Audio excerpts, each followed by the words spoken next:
disappointment.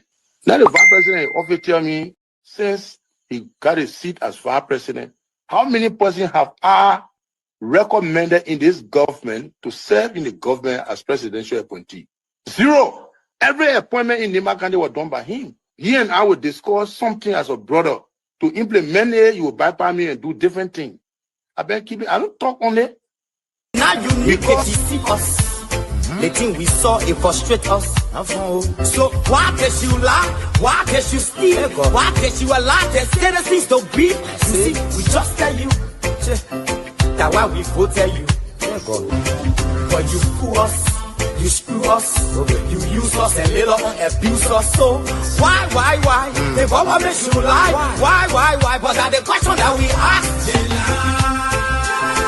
The good person in our whole United Party, that President Baka. You want to say that again? The only person that appreciate good among all the United Party for that President Baka. The rest are ungrateful. The right, they use you and dumb you. But President Baka, if all of them were thinking the President Baka and behaving the President Baka, United Party will have another chance in 2029. Just for now, they do not regard people that help them. I'm not. Of our soldiers were executed on this party ground. 2 at the back and 1 right at the headquarters. The man who shot and killed our people today is a darling boy in the Liberian National Police. They brought him back to shoot more guns. Get ready to shoot. Because we challenge the status quo appropriately. Inform that the violence or still any student because of their action, it will be the day the entire Garguah administration will cut down. We will massively violate the students in this country and will shut down the Garguah administration. The day that happens, we have the capability to do so. And if they think this renovation project is a joke, let them try it. The fall of the Garguah administration begins with this. If they think they will tumble on any student in this country or at the university like Garguah and walk away with impunity, while our children saving opponents and logic in the Western world, while we are subjected to agile power and bad learning conditions here, and the thing will say. In the first 100 days, no car will get stuck on the major road in this country. And I mean it. You say it out loud?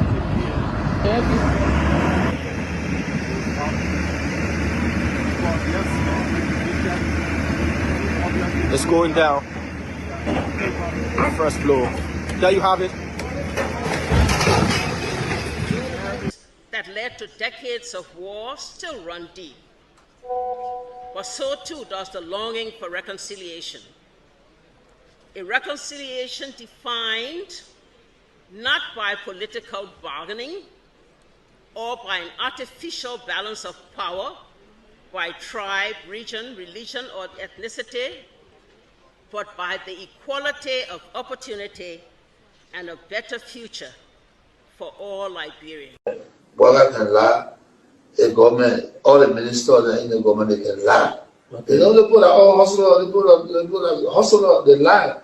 Everything they say, they never say the truth. Today, the supporters of His Excellency Joseph Garguah presents him as a poor man from Lofa, and I said that he will understand the plight of the poor people. Fellow Liberians, do not be fooled. Vice President Garguah is not poor like you, not even as me. As Vice President, his office received more money from the government budget than any other Vice President has received in Liberia's history.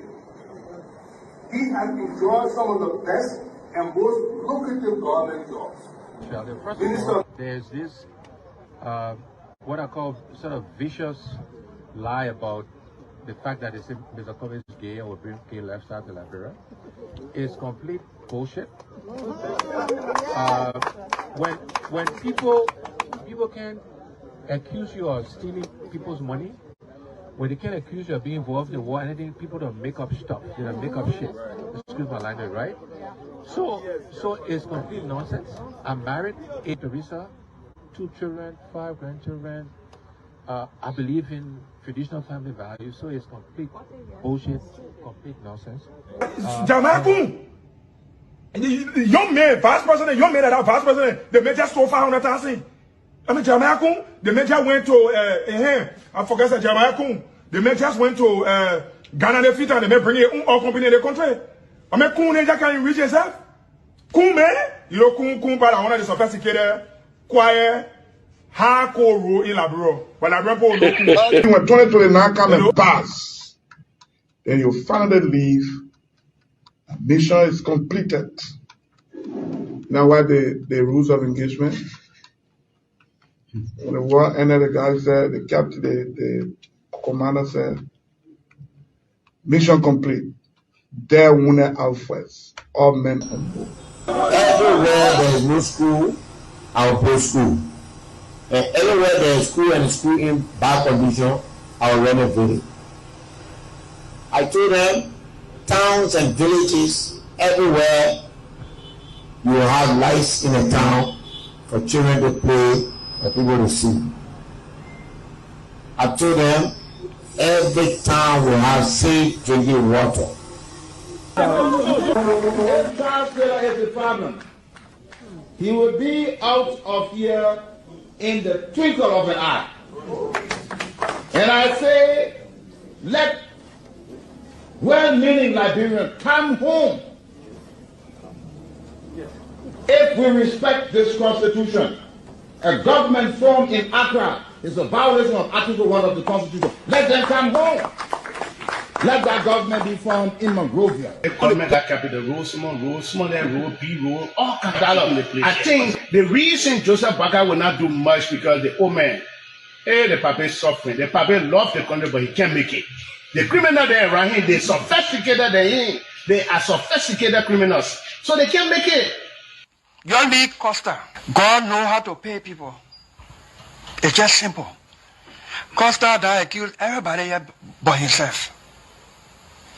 Everybody, Joe, we join, we kill Joe, he killed Joseph Boaga. Boaga still living. Joe, when I go, no, you leave better. He made me senator. He almost made Joseph Boaga president until he screwed up. We gave God the glory. Yeah. Well, Boaga, when he screwed, he said, oh, we don't want to make sure we will fought for him to be reconciled with the president. And then the people who fought for him. Look, yearly Costa, you come. And Costa was in a podcast, he said, they don't been calling me. Okay. The time you were calling me for me to kind of Boaga, did I put it on radio? That immaturity to do what you're talking about. And I guarantee you, when we finish, there will not be a winner or the loser. Today we all wear the jersey of Liberia, and the victory belongs to the people, to the peace, and to our democracy. As we begin to build upon the foundation of this new Liberia, I, George Seleke Kromah, the new president, will first give thanks and praises to the Almighty God for the blessing He has bestowed upon our country. And I say, my people, thank you, We elect on 85 irresponsible men what happened to our country. We elect on 85 irresponsible men to govern this country, not to be very irresponsible.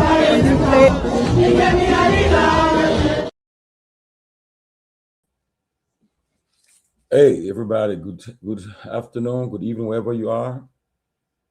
It's good to be back on a closing argument. Oh, hi, my brother Junkies Morris. How are you, brother? How are you? Good day. How is the diaspora? Yeah, it's there, man. This would be summer.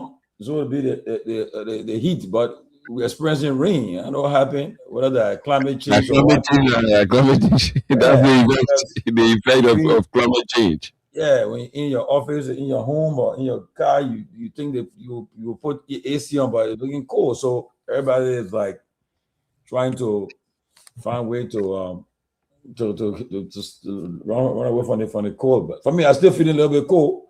I was somewhere just and I told the people, I said, no, cut the air conditioner a little bit because it's too cold.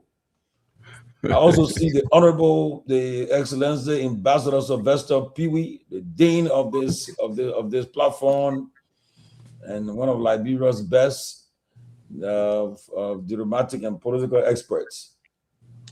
Honorable Pewee, welcome, man. Oh, thank you. Thank you. I'm saying that a lot of things unfolding today. But it's a good day to be back. The World Cup is going. The quarterfinals just started. Oh. What is score now? 0-0? It's 0-0. Morocco seems to be a very tough nose to crack.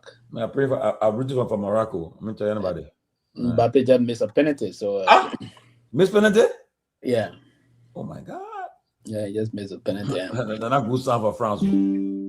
Yeah, it's not a good sign. Morocco is proving to be tough. But a lot of things are unfolding today. There's a lot of critical things we have to look into, particularly the drug saga that is unfolding in the country. And I believe the president will have to take charge of these issues. Other than that, the country reputation is at stake. The diplomatic credential of the country will be under serious, and the government should not move to overlook this situation. I think we'll have some discussion, and I think our discussion will be centered around that. They should not too many overlook this, and we have to move very fast and do these things. And more or less, things seems to be just breaking apart in the Bouaka administration. You have a lot of irresponsible people in government. As you have someone call himself, I would have to look at that also today, tourism ambassador. He's making some very loose and very, very much irresponsible statement on social media. You the face. In diplomacy, we take you by what you put forward. Such a person should never be close to being advising a person as an ambassadorial element. He's a very uncouth creature, and those kind of creatures should not be close to our diplomatic workings, if you will. But we will take some time to look into this. So a lot of things are actually unfolding. I'm talking about the tourism ambassador, Chris. I thought you read his statement against Senator Snow and his mother. While we agree that Senator Snow probably statement was also not too appropriate, they gave you no room to respond to Snow in that way and manner as an ambassador of the face of tourism in the country. I think that this was very dangerous, and it just further proved that President Bouaka is not in charge of the situation unfolding in the country. And I think we ought to look at some of these critical things, a lot of things. If you were to move back and see recently, Representative Senator Dapla hit the government public relations team very hard. Senator Prince Moy also said some things that it was on the basis of, there's a lot of things unfolding inside the Unity Party. And I think the president ought to pay some attention and take heed of the matter. The vice president is coming up. He's and open it. The vice president was, I think, a little bit reckless as to, and careless rather, not careless as to how he responded to this guy's situation. He knows this guy. He should have said, I don't know this guy to be involved into Just Boy. I don't know the man. He opened a lot of things. And I thought those that are helping the vice president, the word intended to use was careless. I didn't mean to say reckless. I meant to say careless. Those that I think more than the rest of the folks should have to come and go and sit back with the vice president. I think he slipped deeply to say, I don't know this guy. The man is in your living room taking a picture with you, your wife, and other places. Say I know this man, but I don't know him to be involved into drug situation, period. But to come out as a vice president of the country and say that, how do you cannot fix that again. The vice president already said he don't know this man. If it is established that the vice president actually knows being interacting or acquaintance with him is a dangerous precedent. So a lot of things going to happen in the country. A lot of things are unfolding in the country, but it's something that we ought to have to pay very key attention to. It's not good at all. It's not good, and there's a way we have to handle it and move the country. While we agree that we need to protect the face of the country, we support the president doing the things he ought to do, what he was appointed to do, elected to do. He will have to take charge of the issue unfolding. The president will have to invite the international partner to take cease of the drugs investigation. I think a lot of things, if you listen to the new information coming out, this officer in charge of this drugs enforcement agency, the DEA, his driver is in line with most of the guys that are in these things. And who recommended this officer? The part of the reason why the police chief was just trying to take seats of it. He don't want the guy because he feel the guys not as sophisticated to handle this kind of a communication. He was just trying to take over. He pushed the man to be officer in charge. The officer in charge, driver, and the guys with the drugs, they are in Kuhu, allegedly. A lot of things. If the president allowed these people to say what they're drugs saying, they would just do it their way, and the country will be hit seriously. If anyone around the president would want to take this important, they should move to His Excellency, Mr. President. This is something that you have to take cease of. Yes. Seleke Kromah don't have the moral ground to even preside all this. It's not a police matter. Yeah. Eventually, probably will send to the police. Police will charge. Yeah. The charge will have to come to the police. But he's taking cease of it. No. The prosecution should be handling these things when it's on the way to the court. But he's taking cease of it. He seems to be somehow not clear. He's very ambivalent here. He's not clear. He knows something that we don't know. And the way he's going to link other people to it, they're trying to cover this thing up. It's not a good sign for the country. It's not a good sign. Biago driver, and these people are connected. The vice president is coming and say, I don't know the man at all. I've never seen him in my life. But yeah, but it's not. There's a lot of record coming up that this man is close to the vice president and his family.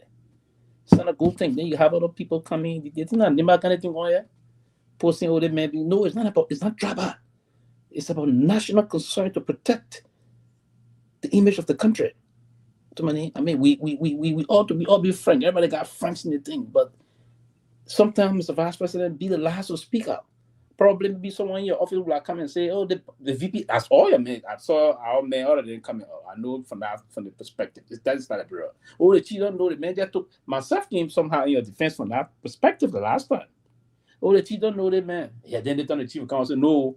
They make an actually come to me, to my house, to my wife. He infoed to us. I know him, but I don't know him to be involved in this kind of a thing. Then the public relations will start to fit into the line. But you the first man there, Rush, you say, I thought you were a little careless about it. To say, I don't know this man. Trust me, you open in a serious country, you have opened a very serious investigation. Yeah, some start digging. Look at the photos that are coming on. And maybe he told no one. No, the man can come to your house. There's photo proof that the man come to your house. The man interact with your wife, interact with you. Then you don't know him. You don't know this man. So your mom is I don't know. We having from East Africa, right? Yeah, Ronda is coming. She just ignored me. He'll be here soon. We have Ronda here with us tonight. Yes, people, look, what you just said is the fact. In fact, we'll be having the discussion all over the place. And I think that's why when I spoke to the VP, I told him, I said, look, you got to come and have a press conference. Come and address this issue. But I think, usually when you inside a position, most people, what they will do, they will bring their team together, sit down, analyze the situation, get the legal team with them, the political team, the PR team, before you go to the public, so that you'll be very measured in what you tell the public. Because when you sit in a certain position, whatever you say is very important. And now I did not watch his comments. I haven't listened to his comments yet, but I've been getting people been calling, telling me about it. But I know if Myean can play some snippets of it, I'll be happy to hear it a little bit. Which one? Where the VP spoke on that issue. Where he? Oh yeah. He came up clearly and said he don't know the man. He don't know this guy. That's what he's saying. But what we getting from and keep quick testimony. Sorry, the reason I'm saying official of the government coming out that morally and sometimes it's good to come out to defend your government, to get involved into media relation propaganda. These are all propaganda coming out, seeing things referring to Rodney. Now the attempt here is to denigrate, to smell Rodney, see to score him. Oh, that he posts from morally. Oh, Rodney looking for money, nonsense. Rodney C is a reputable liberal journalist. Beyond him being a reputable Liberian journalist, he is detailed in terms of investigative skills in journalism. He runs one of the most respected and the most internationally acclaimed newspaper. The only internationally acclaimed paper that is respected by outside of the people in the US here and other part international community. They pay attention to the front page African newspaper. Rodney C. build the legacy. There's a legacy in Liberia in terms of journalism. To come out and go after such a man, what you do in investigations, some of that doing something of such now, you push the investigator to go in more beyond to unearth things that you are hiding. So the things you have done with the making of say, come and have press conference, come on and have the press conference, detailed press conference. Okay, yes, I need photo of this man. This man and I took photo, but I don't understand or know most of his details working in terms of who he deal with, what he engaged with, what he does for means of living. I don't know those things. But to come out rapid and your proteges or surrogates are there attacking Rodney C. And then the vice president himself come up, boom, I don't know this man. And now we are receiving information. No, you know this guy. Your wife is in touch with this guy. The man is coming to your house. This is serious. If the president was sick and let it be a laissez-faire thing, or those political people around the president, they don't have a third eye. And I just saw the communication in one of the local something from this funny news from here saying that there's a report from some Liberians writing Congress about this matter. This matter is taking shape now. There are other people that are taking interest into it, other independent journalists are taking interest into it, because the issue is about not Liberia. Now, that was not meant for Liberia. It was a goose meant to lead the shores of Liberia into all of the powerful Western countries. Those countries too will come together to see how to, and then someone is linking our vice president. Our vice president is in a photo with some of those guys that are into this alleged drugs issue. And the vice president come out and say, "No, I don't know the man. I don't know him in my life. We may have taken picture, maybe it was a coincidence, but no. What we're getting, it doesn't seem to be any level of coincidence here, and that's the line. Then your surrogates are attacking Rodney C. that got the pen. You don't attack the man with the microphone of the pen. You don't attack him if you don't have all of your facts in place. That's my advice to any of those people. You don't attack the man with the microphone and the pen. If you want to attack him, ensure that what he said, they are all factually incorrect.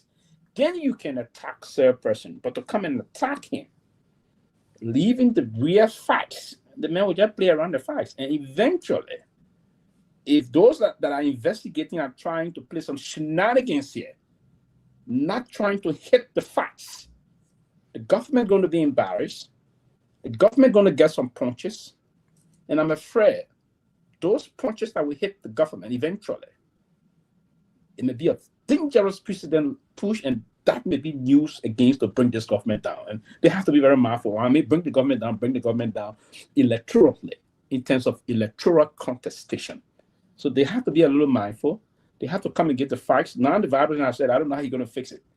Should you come and point out to that? Oh yeah, they're making no money. Just come to my house. He knows my wife. It's going to be bad. It's going to be bad. Well, he comes and say, oh, the man know my wife. No, he already came on line. In the quest of trying to rebuff what Rodney C said, or what Rodney C said to rebuff him, then you came out now to make a lot of mistakes. So to me, I think I know our guest is almost online. Yes, and other thing also, but I mean, it's I don't know. Sometimes it can be difficult for is it LRB guys? There's a friend in there, so I asked another this online. Well, but people, that's what the closing arguments are about.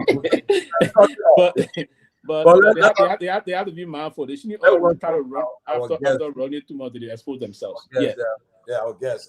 Ronnie is ready now, right? Yeah, he ready. Ready. Yeah. The Liberian International Award-winning investigative journalist and author. But let me say something before Ronnie start talking. You know, when I was telling somebody from the UP government today, I said, hey, you guys are attacking the wrong dude. I said, let me give you a common example. That Ronnie here, Pewee, they gave Myean got a sanction. They did, I think, about 2 days. Rodney called me. He said, "My man, they man getting sanction." I said, "Huh?" I thought anybody they have not announced it yet. I said, "What do you mean?" He said, he said the Americans were, yeah. I just talked to some of the guys in just now. I said, "What?" I thought, I thought it was just another talk. When I look, the next day, I was driving, going somewhere, and Ben called me. Ben Sanvee said, Tomalin, the sanction might get in. I said, "Huh?" I said, "But Ronald tell me loud. I thought it was a joke." So, and then I was in Liberia 2024, I think. While I was there, this guy attended. I think we're having lunch somewhere, and the embassy kept calling this guy. I said, He said, "My man, I will see you later." Me and Team was there. He said, "Man, I will see you later. I gotta go. The embassy calling me. I gotta go there." So, I said to say that the man have built his career over the years and have built his platform.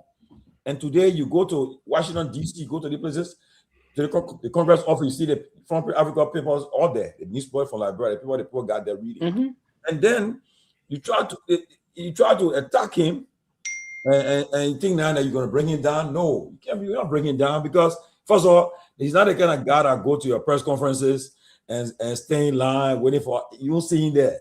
Now you hardly see the guy. The guy in the town, in the town, they may go somewhere, you know he does that. No. Yeah. So yeah. But anyway, Rodney, look, good to see you, my brother. Good to see you. Welcome to the closing argument. We thank you. I know your schedule is so busy.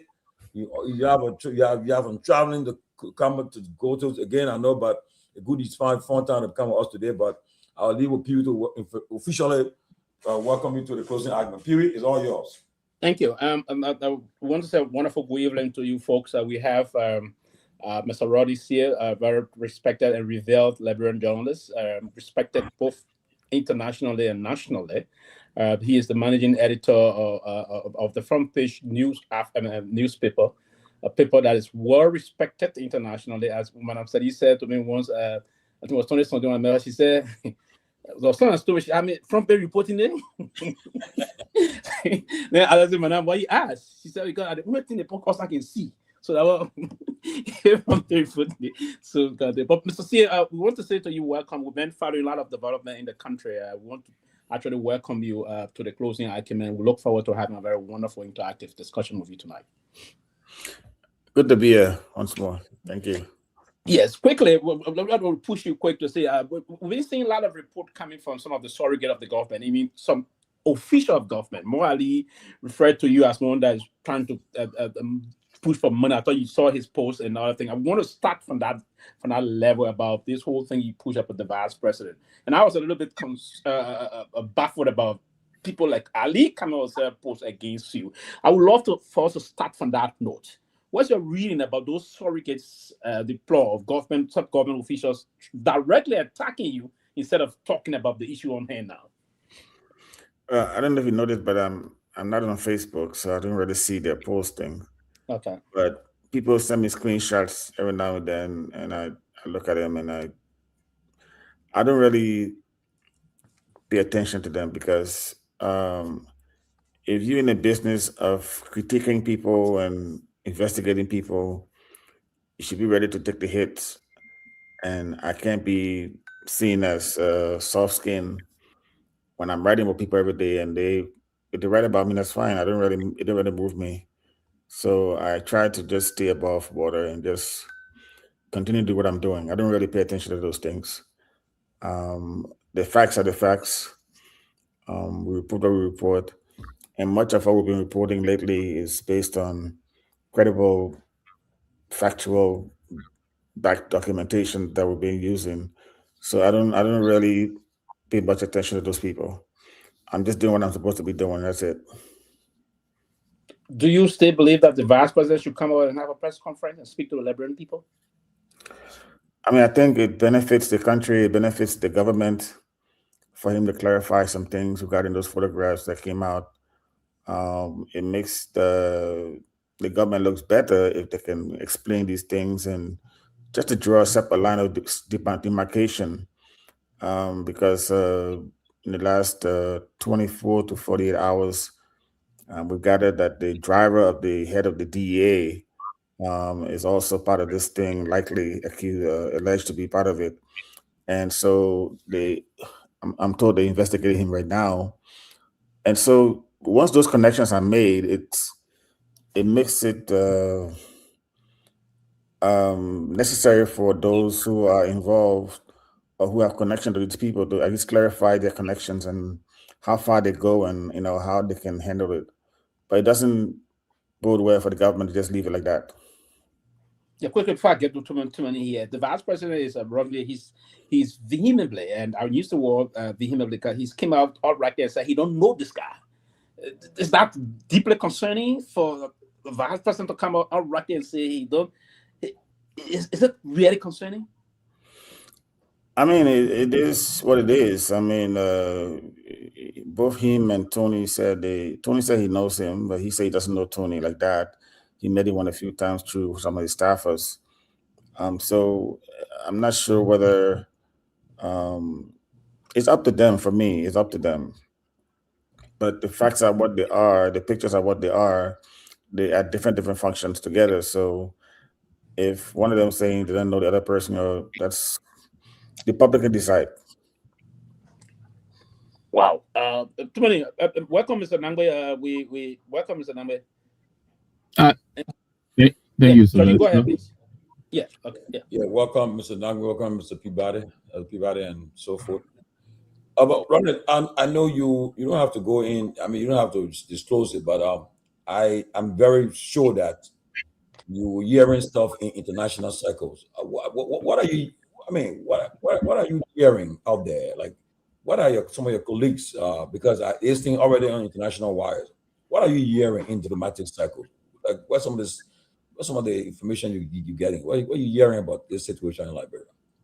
Well, I know that a lot of international partners they are concerned about this matter. In fact, there is some investigation going on in Holland, where the Sierra Leonean fugitive is from. He's being protected by the Sierra Leonean government. And also 2 of the current persons of interest that were picked up this week, Leroy Harris, who owns the private bar in Painesville, and Jonathan Mamalu, the driver to the DEA director or officer in charge. They both have Dutch passports. So some connections are being made, that will make this thing maybe take it to another level. So and also, I know you've become, like you said. I mean, like I know you're not on Facebook. You're not on Facebook, but I know you've been getting a barrage of attacks coming from all over the place and so forth. And people, I wonder. Somebody told you in Liberia. The person said, "I wonder he's saying he's going to protect himself because anything can happen to him." What he's saying is the whole cartel. He's trying to dismantle a cartel that have been in existence for years. Not only this time around, it's been around for a long time, and so forth. But your staff, you got your staff there too, and so forth. But are you? I mean, with all these attacks and so forth, are you going to continue to go deeper into it? Or are you going to go to the bottom of it, or just going to maybe take a break on it small? Are you going to continue to go deeper into this thing? We're going to follow the trail. We're going to follow the money. We're going to follow the investigation. We're going to follow the key players. We're going to make the connections necessary. We're going to work with our sources within the system in the investigation team. There have been calls for impartial, independent investigation into this. The president out of the country. He's due back, I think, Sunday. And this morning, I understand there was a meeting of the top security people discussing this issue. I think they want to make some adjustments or some improvement before the president returns. I'm told the meeting was not really, they didn't achieve much, but we're going to keep on investigating. Nothing going to stop us. I am somewhere safe. I'm not really concerned about what people say or do. I'm used to this thing. I've been doing it for years from different governments. I've been consistent. been consistent throughout the years from whatever government come and go. I'm still doing what I'm doing. So I'm not really concerned about detractors, naysayers, or people who think that I'm anti-government or I'm arrogant, I'm X, Y, and Z. I'm just doing my job. Everybody has a job to do in Liberia. If everybody do what it's supposed to be doing, Liberia will be much, much better. If the government does what it's supposed to do, if the legislature does what it's supposed to do, if the judiciary branch does what it's supposed to do, and stop all of the things that we're seeing happening with cases, especially land cases in Liberia, the country will get better. But we cannot force them to do what they're supposed to be doing. We can only do what we can do. We can find out the LC society. Liberia is not a dictatorship. It's a government of democracy. And we have to make sure that we stay the course. Because I was in Liberia during the war. I saw what happened to people. I saw how people died. People got displaced. And we don't want to go back to that chapter. And I think part of not going back to that chapter is making sure that our country has all of the necessary tools, necessary ingredients to foster the budding democracy that we're trying to build. And I think it's necessary that we really hold the government feet to the fire. And if the president, as the president has said, the investigation will leave no stone unturned. So we're trying to help the government to do what it's supposed to be doing. And that's what we're doing. So if people within the government is not happy with what we're doing, then they shouldn't be in the government. That's how I see it. That everybody? Yeah, or everybody. Okay, one of you. Who came first? Yes. Ronnie, good to see you. The tough talking and one of Liberia's finest investigative journalists, award-winning journalist, I must say. You are award-winning, and published books and stuff like that. So thank you, Ronnie. Good to see you. Always good to see you. It's an honor having you on the Closing Argument. My question to you, Ronnie, do you believe that the government have not acted really fast when it comes to the drug investigation? My first question. I mean, I think in the beginning I was kind of like I wasn't sure what to think. But yesterday I was a little bit suspicious because there were a lot of, at the pace of which the investigation was going, I was a little bit suspicious about things that were happening. But I think yesterday, the last few days, I've been speaking to one of the suspects in the case, and they currently in exile, but they're afraid to go back home because of fear for their life. You know, this drug thing is very, very risky. Even what we all are doing is risky because drug dealers, they don't want anyone standing in their way. So what we're doing is pretty much standing in their way. So we have to be careful. We have to watch ourselves, what we do and what, you know. So that being said, I think we are just doing a favor for the country. And we have to be vigilant in doing this. I think part of the reason too we're doing this is because we want to see our country, you know, stay the course, you know, don't go anywhere else.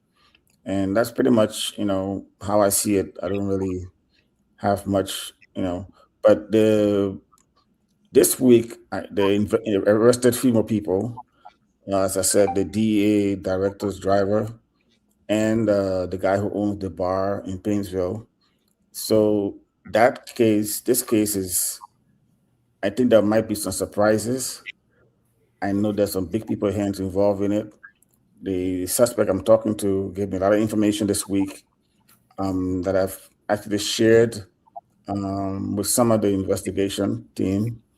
And so we all have to help Liberia to find who's in charge of this thing, who's doing this thing, and just try to get it done, you know, get it sorted out so our country can move forward. I know you're privileged to a lot of information. In fact, previous government, you talk about sanctions are coming. I remember a couple of interviews we had with you. You did talk about, so sanctions will come. people taking it for joke. People, sanction will come, and it was not surprising when it came on some of the former government officials and stuff like that. One of the person in concern here that most of the people are talking about today is the Vice President, Jeremiah Cohen. What if you was talking to him, what would you advise him to do at this stage? What would you advise him to do rather than trying to go on Facebook and what would you advise him to do at this point? We had an interview with the former head of the Council of Churches, and I agree with what he said. He said we should, the VP should actually call a press conference and address this matter with the pictures and the people involved with the pictures, and just explain himself, just clear the air on some things. And I think that would be best for him to do that.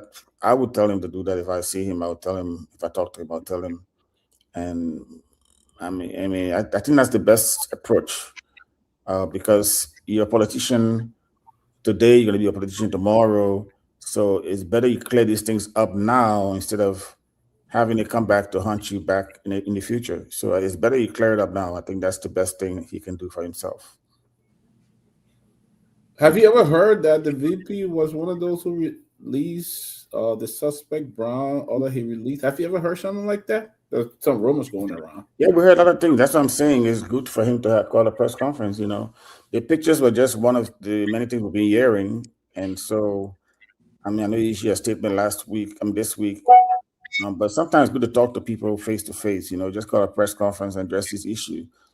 A lot of things are in the air about him and these people. And I think with the pictures, I think it's important for him to just, call a press conference and address those issues. No one's saying he's involved in drugs or anything, but the fact that you're a politician and you're a vice president for a country, when these things come out, you have to explain it. You have to clear the air before it gets worse. Thank you. I'll go back to Sylvester. That is a very important point you just that you're saying about the release issue. We're receiving a lot of information, and some folks in the lower house, even they are planning, before I go to Mr. Nagbe, they're planning this impeachment against the judge. But there was coordinated effort to get this guy released. The statement came from the Minister of Justice, I'm told, coordinated this, wrote a very comprehensive note to the judge, and the judge acted in his constitutional responsibility, right? Because he said the guy was ill, they couldn't keep holding him in the cell, so he got to get out. But now there's this information we get in Mr. C that there are certain folks in the lower house being influenced from somewhere higher to impeach this judge. Are you following that also? No, I think what's happening is not actually how it's being interpreted. I think the county attorney, Dede Wilson, was supposed to appear this morning before the House, but she didn't appear. I'm told the judge, I'm not the judge, but it was determined that because she's what do you call it? She's Article 73. The Constitution suggests that, and at least they were advised legally that the judge is prevented from appearing before the House because, so that, I think that was used today, so she didn't appear. But the other two people should have appeared also. So I don't think the question is, was she part of the release process? Because I was in prison, I went through that same process. It's not an easy process to go through. So I don't know how much involved she was in that process. And she was the judge in the case that sent the guy to prison. So how did he get out? Did she play a role in it? That's the question people are asking. And so I don't think she's I think she needs to explain some things too, because she was the judge and she had to sign the document before he left prison. Yes. The letter that I've seen, I don't see any. I don't see her signature on it, but it appears that some higher ups were CC'd and copied on the letter that released Michael Brown from prison. Okay, Mr. Nagbe. Yeah, thank you again, Sylvester. Rodney, it's good to see you, man. You're looking good. Thanks. Yeah, and thank you also for all that you do, especially on this case. A lot of voices have been raised, but I think you adding your voice, I think has increased the momentum for something to be done. And so, thank you very much. And you're right. Article 73 gives the judges that immunity, to exercise their judicial decisions without being summoned by the House. I think it is Article 43 that also lays down the provisions for impeachment, which the legislature can do, but not summon the judge to justify the judicial discharge. So the CMC has also issued a cautionary note towards that. So we hope that our lawmakers will be careful with that. But I wanted to ask you this. You continue to speak about the tension within this government. Those who seem to be in favor of full disclosure, and those who I'm not sure if in the interest of caution, but those who seem to want anything less than full disclosure. Now, I know you've also been adamant that you think the president is genuinely interested in whatever outcome or wherever the investigation leads. But are you not concerned that he may be? There's some of us who feel that he could have responded more robustly than he has done. Maybe a statement, presidential statement, mount the podium. This is an existential crisis that the country is facing. I know he has made the remarks, in the presence of, the security forces and all of that. But are you hearing people feeling satisfied with the president's response to this crisis so far? I know he addressed the matter before he left to go to Turkey. But I still think he could have acted earlier, but I think it would have too long for him to speak on it. And these things, if you don't put a voice on it early, it tend to creep up on your government, which is what's happening now. The government is right now in the panic mode, in damage control mode, trying to sort things out.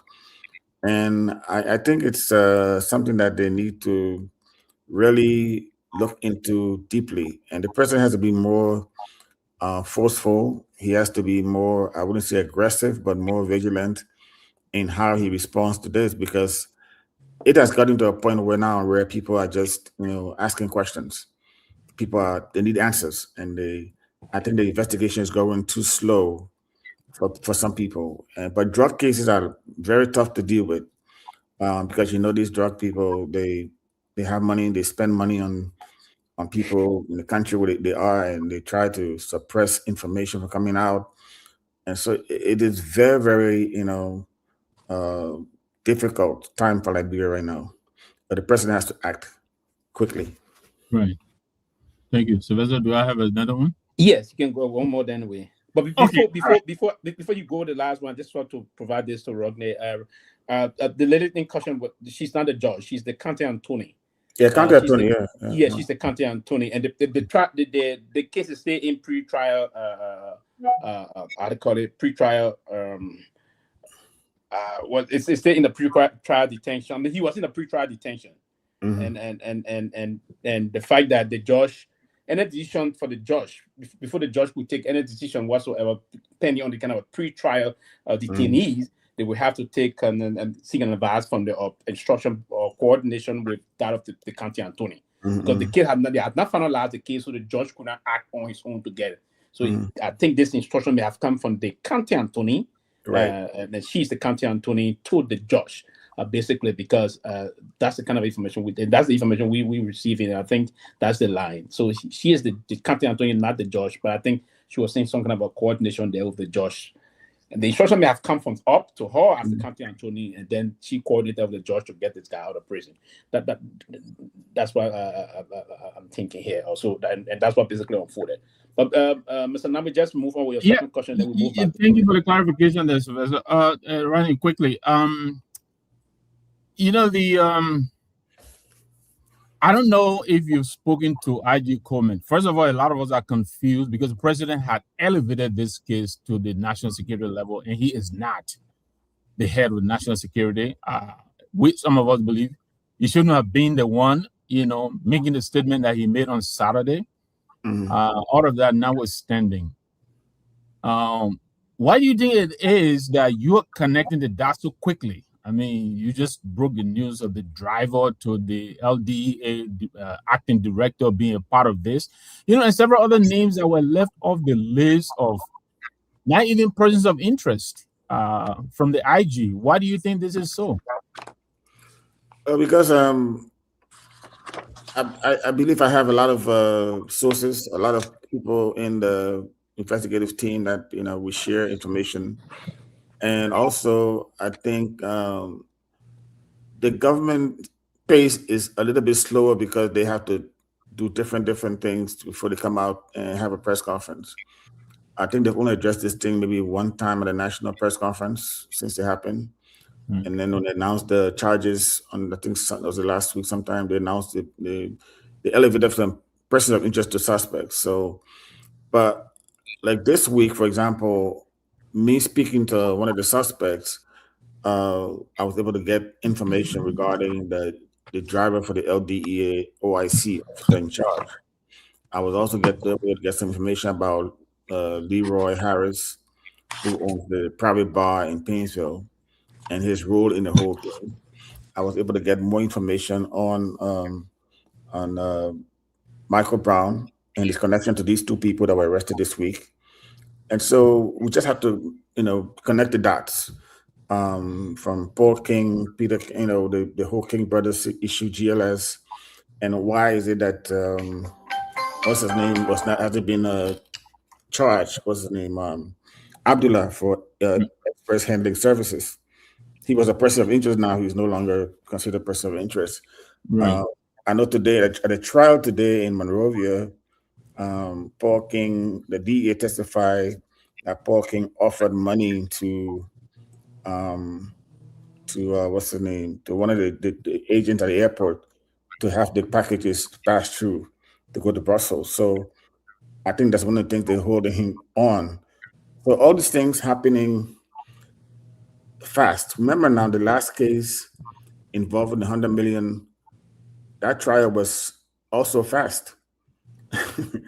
But it didn't end well. It went against the government. So I hope the way it's going fast is not going to mean that they're going to just free people. Like we already lost a lot of suspects already who are at large. So we don't know how this case is going to go. Thank you very much, Sylvester. Back there, just that a lot of us feel the slow pace alone will give people the opportunity to flee, which most of them have already done. But back to you, Sylvester. Yeah, but Mr. Steve, if I can go back to Tomalin, you spoke of the issue of Paul King. So is it a recording of a telephone conversation between King and the alleged airport agent? Because we're getting some information that the DEA is saying that Paul King may have communicated via phone, or I don't know if it is text message. Is just a text message or just a voice communication? Some of them were voice, some of them were text message, and I think that's what he got him on. He was texting them, telling them, I will see you when I come back, and I will, if you let it go, I will give you something. That's why he was said in court today. That's what the DEA agent said in court today.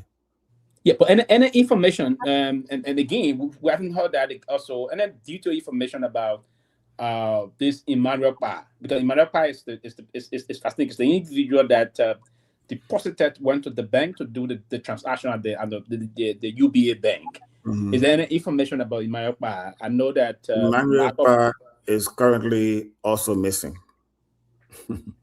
So I think after he made a deposit and exchange, he also ran away. So it's a network of people involved in this thing. You have the higher ups, at the lower people, you have the middle ground people. But I think the foot soldiers, Michael Brown, Leroy Harris. Yes. Jonathan Momodu. Those are the three people that are at the front of this whole thing. Yeah, right, Michael Brown, Jonathan Momodu, and Leroy Harris. Yes. Then where is Tony in this? Tony happens to be close to Michael Brown. Okay. They're longtime friends, and they worked together at the airport before. Although Tony said he hadn't seen Michael Brown in a long time, but we don't know, for sure what's happening. Georgie. I want to. I don't, because since you broke you came out with that revelation, that bombshell. I'm very sure the vice president office has reached you, or he himself has contacted you about that. Yeah, I spoke to him on the Monday. I think I spoke to him Monday. Yeah, Monday. He actually called me Sunday also, and he was trying to explain to me that he doesn't really know Tony. That Tony was someone who hung around people in his office, and they're not really that close as people, portray them to be.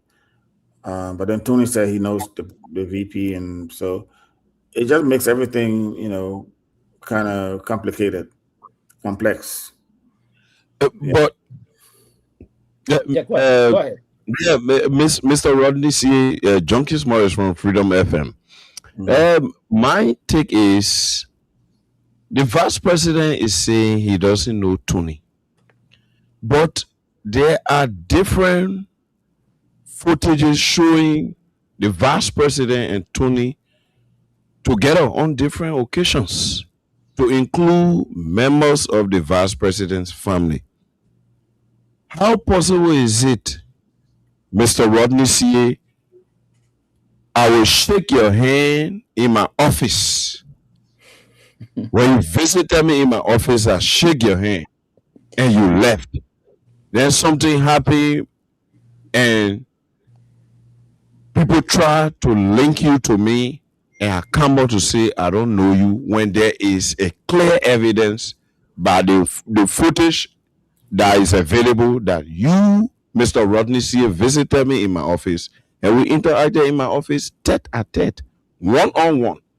So and Rodney C. left too.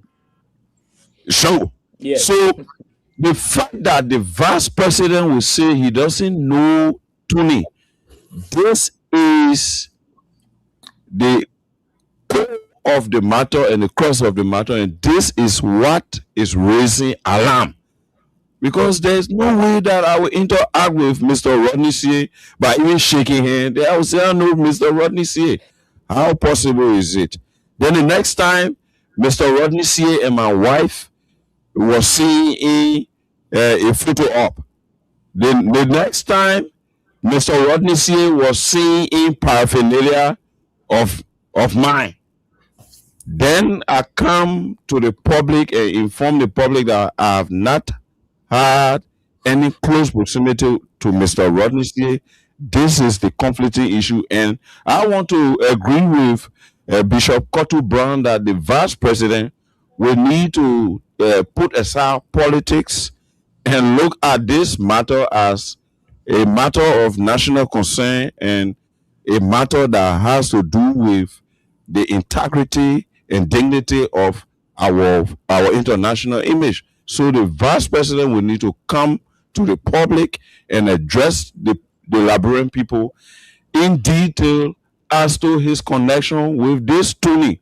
Then the issue of doubt in the minds of Liberians can be laid to rest. That's my position, Mr. Rodney C. Mr. Pewee. Thank you, Morris. See, can you just speak to that before we move on, please? Yeah, like I said, I think, and that's what he told me. He said this guy, he do him through people that work for him. So it does sound complicated. It does sound, complicated, and that's why I think he needs to explain himself properly on this issue, because he gives one answer and then the pictures say different thing. It's one thing to take a group picture, but to take someone shaking your hand in your office, someone taking a picture of your wife on different occasion, it does raise some red flags, and especially the vice president's office in charge of the lottery agency where this guy works. So how did the guy get the job? Was he recommended by the vice president? All those things are things that people are looking at now for drawing conclusions. Quick, let me just say, there's this issue also. There are folks are raising some concerns here about how the DEA got to know about this whole consignment thing. There was this weight differential, or what we call discrepancy. There was a communication that came from I think GLS to that of Brussels Airline, informing the airline about this discrepancy into the way bill. But the concern here, and how did the DEA get to know about this? Was it the GLS folks that informed them about this, or did they get off on their own intelligence? Well, what I gathered from the suspect this week is that the airport staffer, I think there's a lady called Ruth, and River says were the two people that really raised the alarm. It wasn't any GLS or EHS. So I think that information may have some untruth to it. But we have a communication from GLS informing. That's what I'm saying. The GLS communication may have some fault to it, because for what I'm hearing is that it was the airport staffer that raised the alarm, not GLS, about the suspicious package. So there was no discrepancy in the weight that led to the airline not, because we've been having information that those drugs they clear, and the only reason was due to the discrepancy in the weight. Yeah, it was discovered after the. Before you answer this, let me add this to it. What Peabody said: the consignment should have left the country. It was set to leave the country on the 5th of June.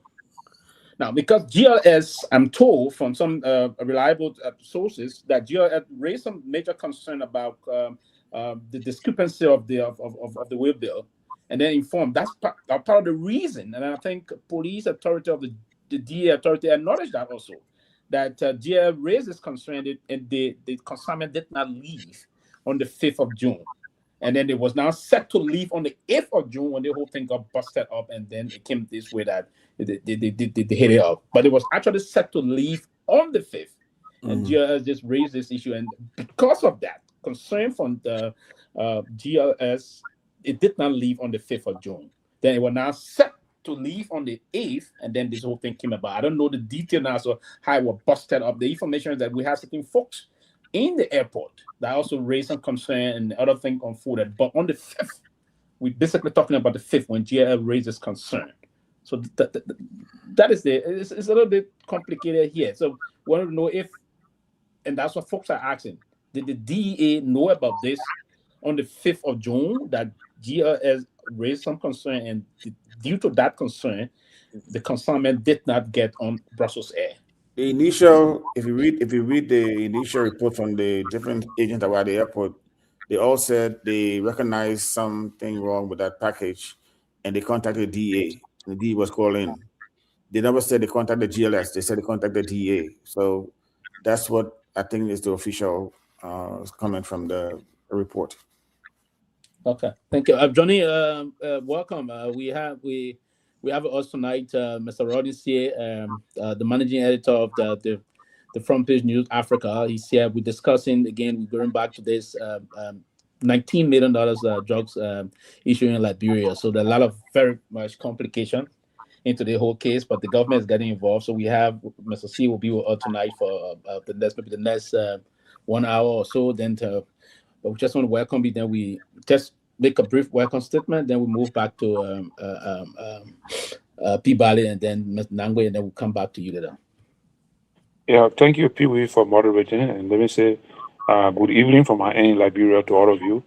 Mr. Rodney here, I'm happy to be sharing this platform with you. I've heard about you a lot of times, but I've not had the time to have this level of engagement. So I'm happy to see you on the show, sharing the platform with me and my colleagues.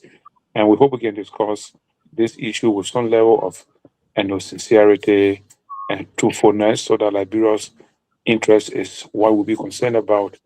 As you know, cocaine is a serious drug within the context of, a human society, especially a poor country like Liberia. So I'm happy to be here. I hope we can have the conversation.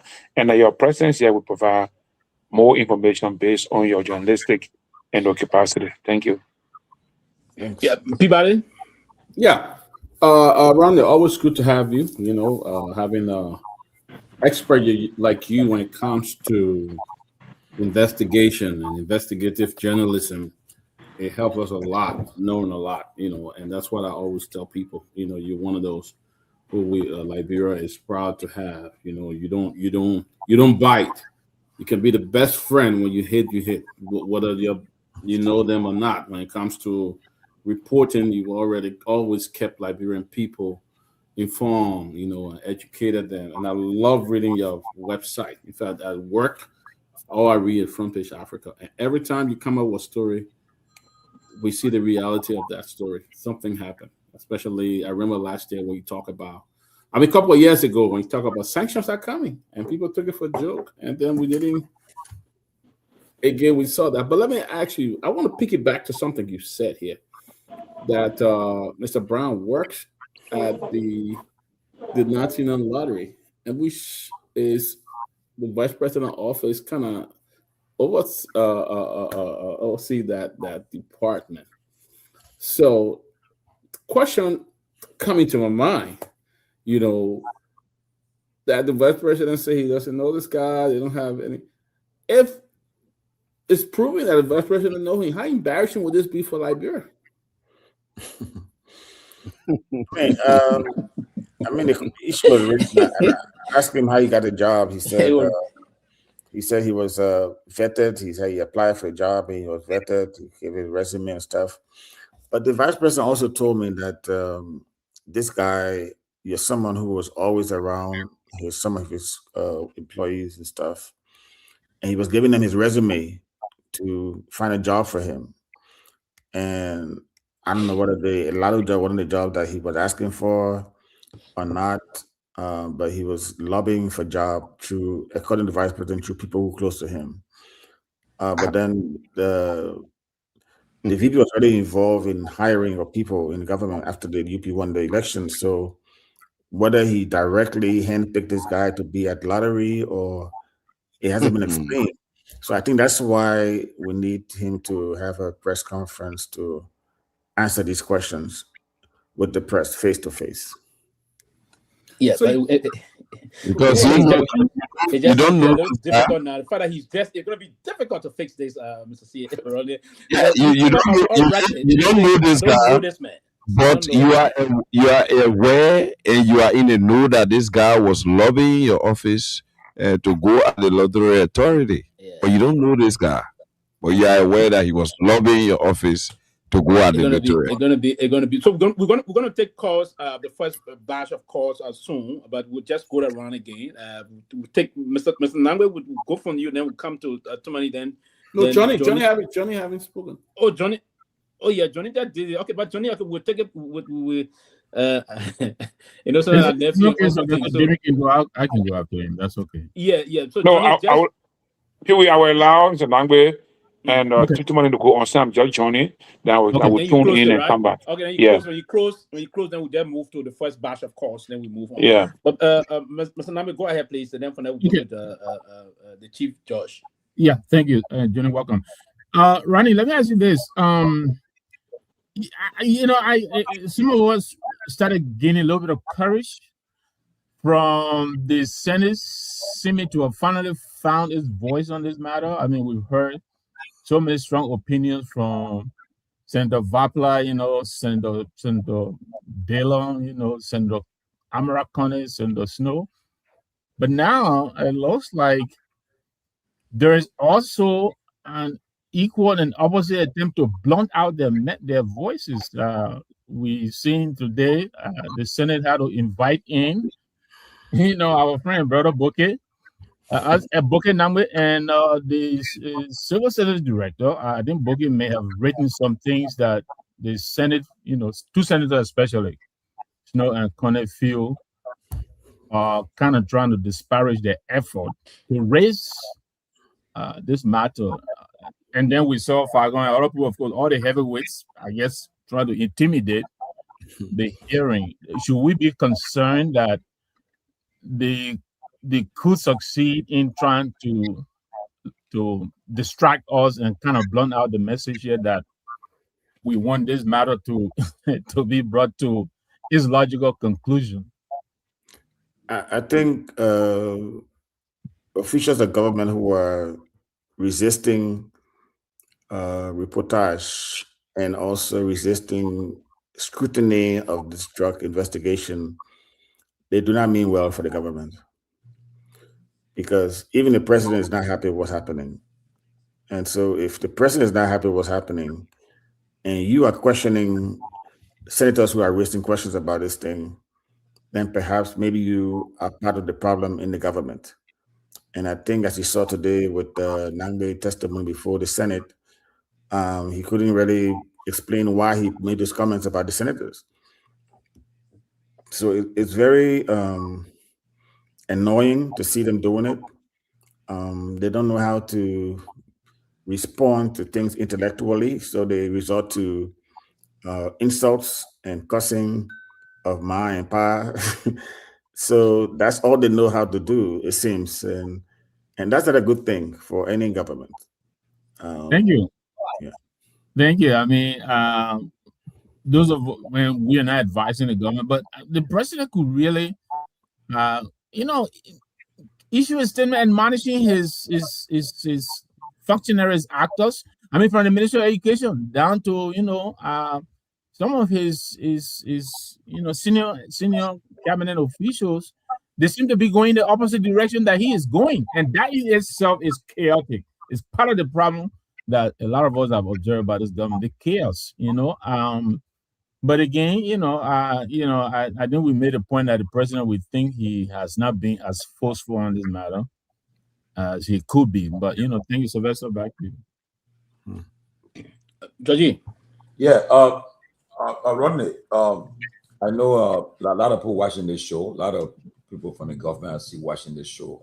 I know they have been interested into what you've been saying. But I have two questions. My first one is that, I mean, many Liberians now believe that they feel the pressure is coming, but I want you to reassure the Liberian public, the Liberian international public, that you will not relent, and you get to the bottom of this. That you will not relent. You will not because people think you will go slow. Since the pressure they're attacking you now, you go slow and so forth. But can you give that reassurance that knowing who you are, you will not relent, that you will get to the bottom of this, and we'll see that this drug cartel is dismantled. Because people say the first drug is not something easy. They can kill you for that thing, and people can die for it. But can you just give the people that assurance that you will not relent? I think I have a track record in Liberia when it comes to investigative journalism, and I always say we have three branches of government: the executive, judiciary, and the legislative branch. And the media, the press, is always the fourth estate. So if the three branches of government fall short, it behooves us as media reporters and journalists to put the government and keep them in check. And that's what we're doing. I've never started a process or project that I never finish. And I think if you leave things unfinished, it affects your livelihood, your existence. So it's good to make sure that this investigation is completed, and even if the government comes out with a finding, I think I've amassed enough information to know when they're bullshitting us or when they actually doing some serious investigative work. So we talk to the same people. I've talked to people, they talk to people. I see something that's affect, the country in a way. I tell them where some of the suspects are. I mean, not where they are, but what they're doing. I mean, what they're thinking and the fears and stuff, and see how they respond. And that kind of like gives me an idea of whether they're serious or not.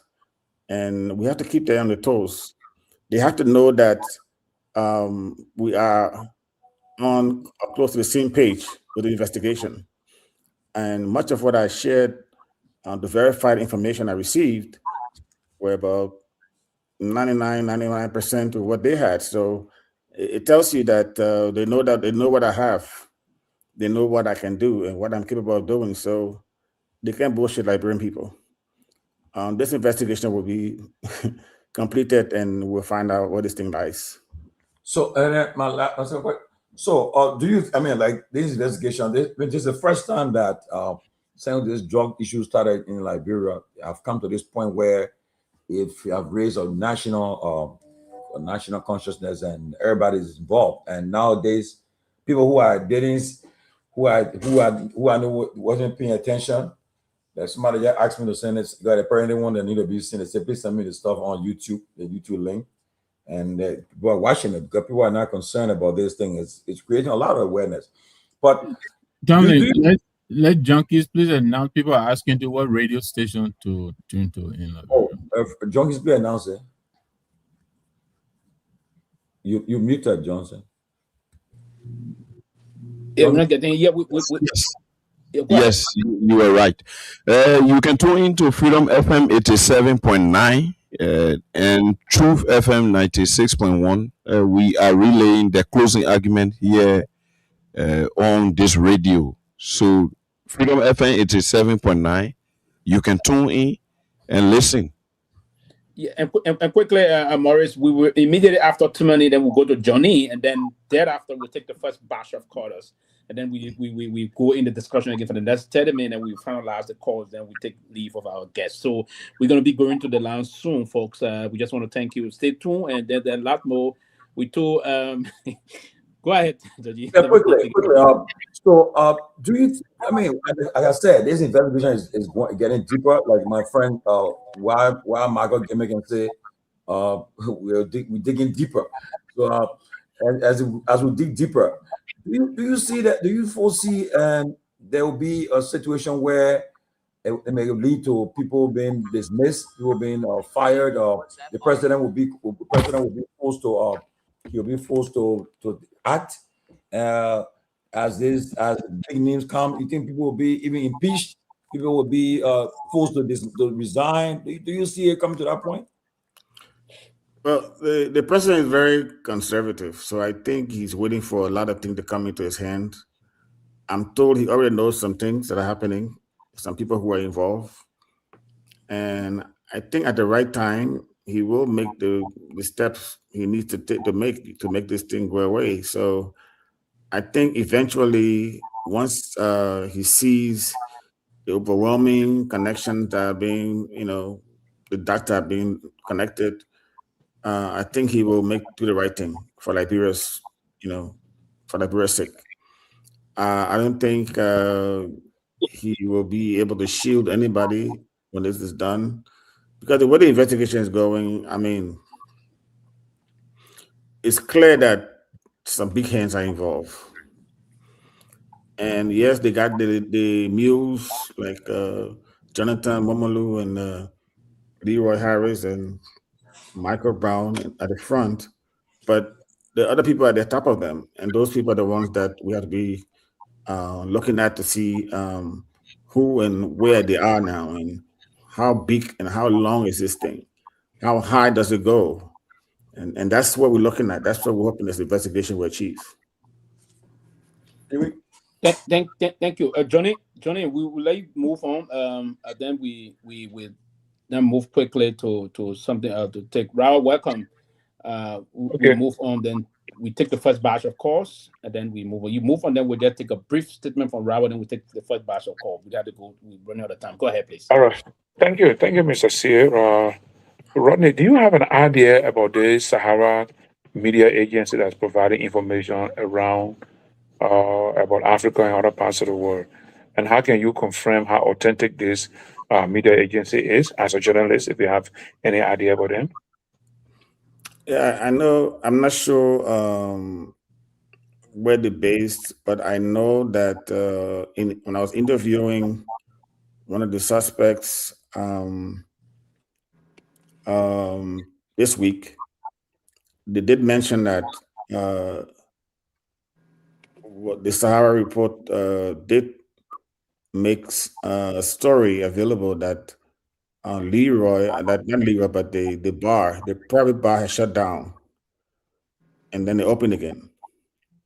So that information was kind of accurate. So I guess they have some people to talk to and get some information from them too. So, but they mentioned I heard that from the suspect I'm talking to. He told me that happened. So he saw it on the site, on the Sahara Reporter site.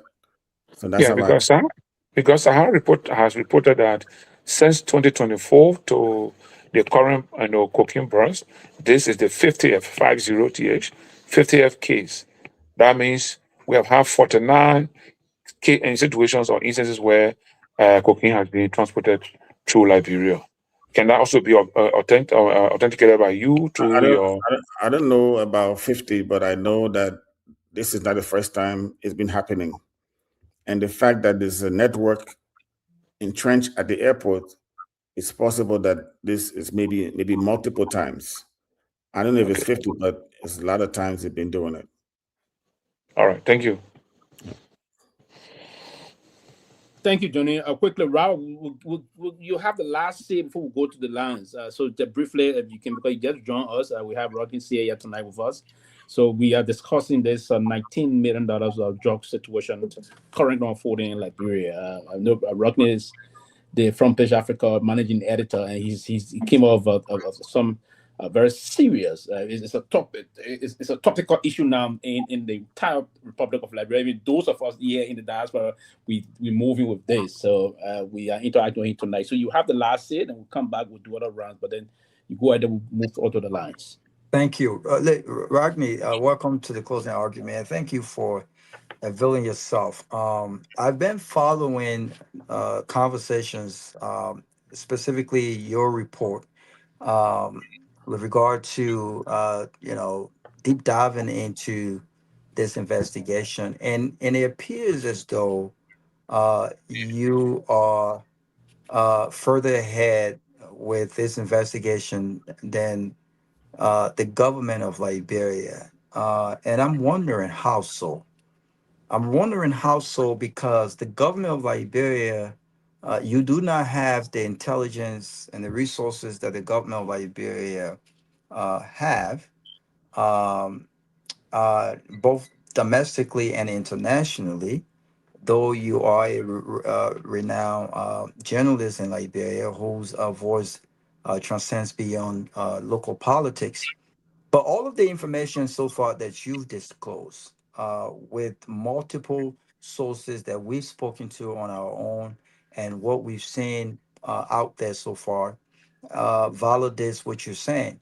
Uh, and so I want you to help me understand and help others who appears to be baffled at at the pace that the government is going with this investigation, and the pace that journalists like yourself have gone with this investigation.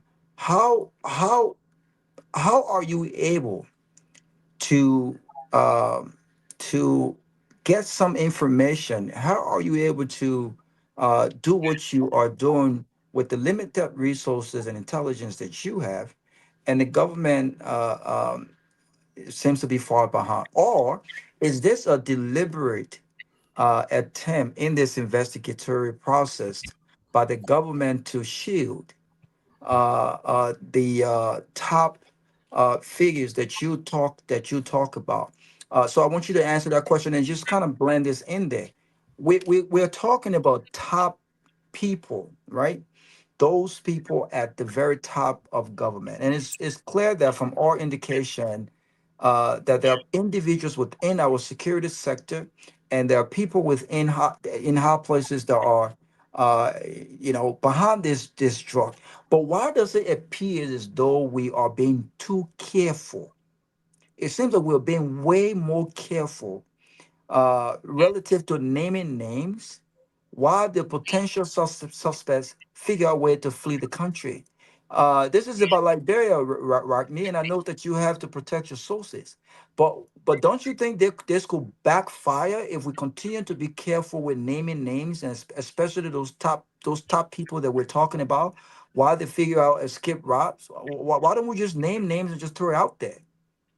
Yeah, I think that's one of the mistakes the government investigators made in the beginning, because they were very careful about putting names out there. But when I was doing the investigation, for example, the phone call that Paul King made, that Rahim Ba made to Paul King, I was able to, and some of these things are very easy to do. I was able to, because I got the obtained copy of Paul King's letter to statement to the police investigators, and the phone number in there, when I search it, and it's easy to do it. I mean, if you send somebody on the mobile money, like you send them $1 or 50 cents, the name will come up. The owner of the number will show up. Yes, and that's how I was able to find out that number belonged to Michael Brown, and we later discovered that Rahim Ba was a ghost. So these are simple things, stupid tools that I use for my years' experience of doing things, and also the Emmanuel Pa, he was the guy who went to the bank to deposit the money into GLS account. I mean, he was in UBA Bank for about 2-3 weeks ago, and he escaped. So the fact that they were shielding this thing from the public, we could have helped them find out where these people were. But it seems like, and that's how the public seem to think that some higher ups are involved, because they allow these people to escape. Because if Emmanuel Pa was in the bank at UBA, there must have been a way they could find him. That's right. Michael Brown was hiding in Smeno Taste until I think last week he left to go to Ghana. So these are things that I think they help from the public that could have helped them arrest these people. But I think somehow maybe the investigation, or some of the people in the investigation, may know more than they're telling. And they're allowing these people to leave the country deliberately.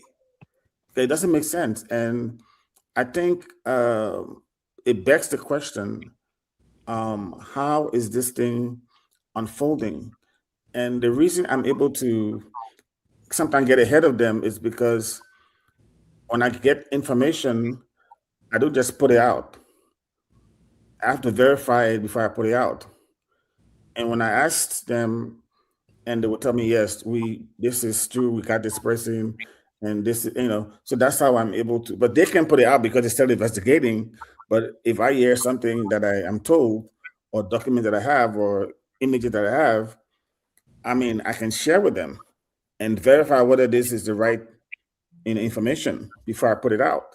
So that's how I think I'm a little bit ahead of it, but it's just a technique I use. I use it when I do Knuckles scandal, I used all these things before years ago. So it's a gift too. It's a gift. And I sacrifice my life for this country. I don't work for government. I don't want a government job. This is what I was born to do.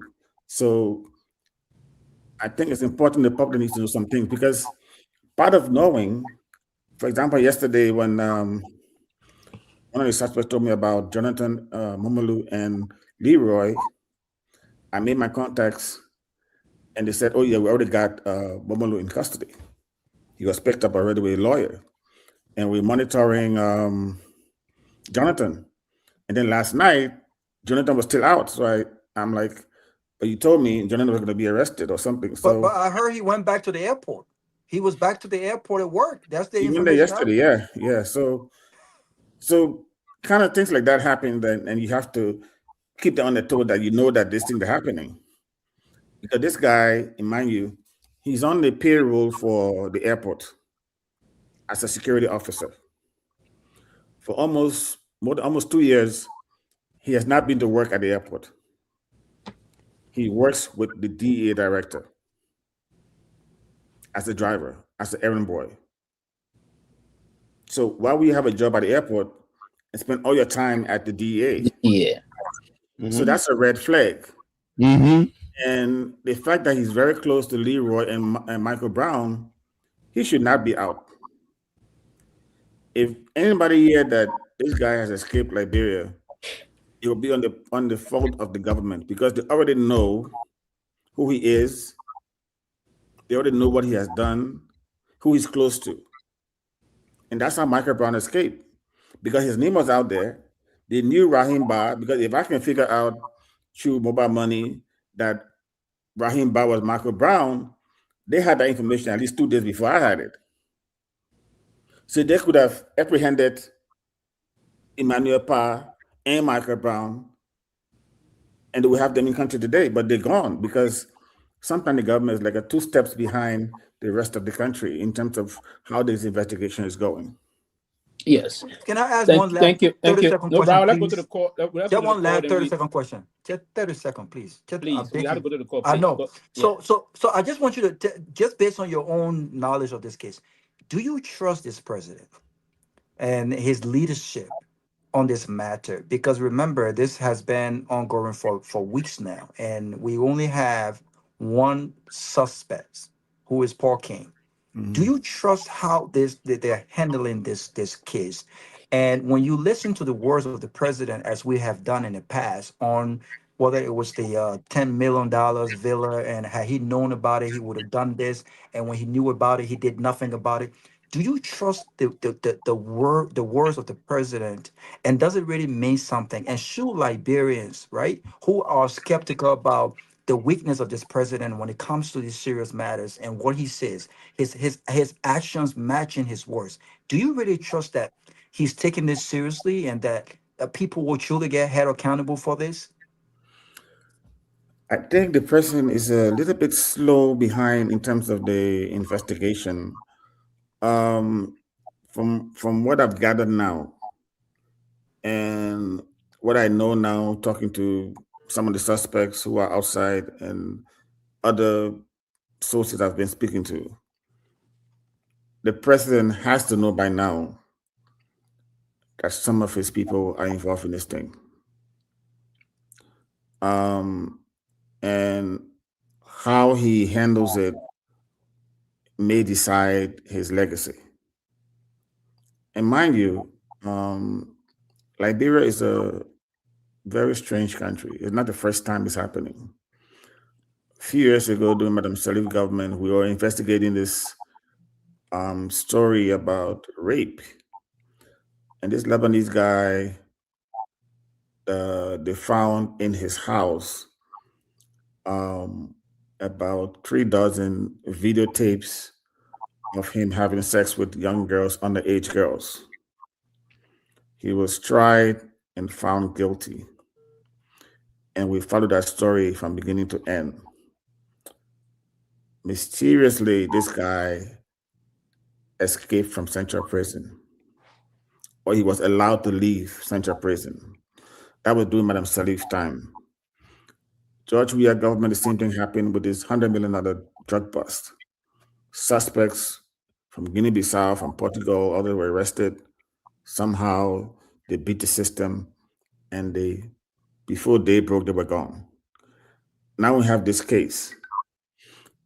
We have to understand that drug money, and that's why I keep emphasizing this government to be very careful, because if you don't handle this crisis properly, drug money, you don't know where it's coming from, where it's going. Drug money can go to coup d'etat, it can go to a civil war, because the money from those drug people can be used for anything. And if the government doesn't put this thing in check, one day we'll wake up one morning, we'll say there's a coup in Liberia. We got money floating around. With drug money, you can buy anybody. You can buy people at the border, you can buy people at the airport, you can buy people in the ministries, in the president's office. That's why the president has to take this thing very seriously. And I hope those who are around him will do the right thing, not just for him, but for Liberia, because We cannot afford to go to conflict again. Right now in Sierra Leone, and we have to pray that what's happening here doesn't duplicate what's happening in Sierra Leone. But the Dutch fugitive lives in Sierra Leone. And every government official in Sierra Leone in his pocket. The Dutch cannot even get him out. They've been trying for years, for months. They can't get him out. He's been to Liberia a couple of times because of my investigation. And some people in Liberia know him and have connection to him. We have to pray that this guy does not put a footprint in Liberia. And we have to be very, very mindful that the way we handle this case could decide the next generation's future, our next generation, our unborn children. If you walk around the city today, you see people breakdancing in the street, they on kush or some other high drugs, and their body going into different motions and stuff. It's the drugs. People in high school, colleges doing, it's something that we have to pay attention to.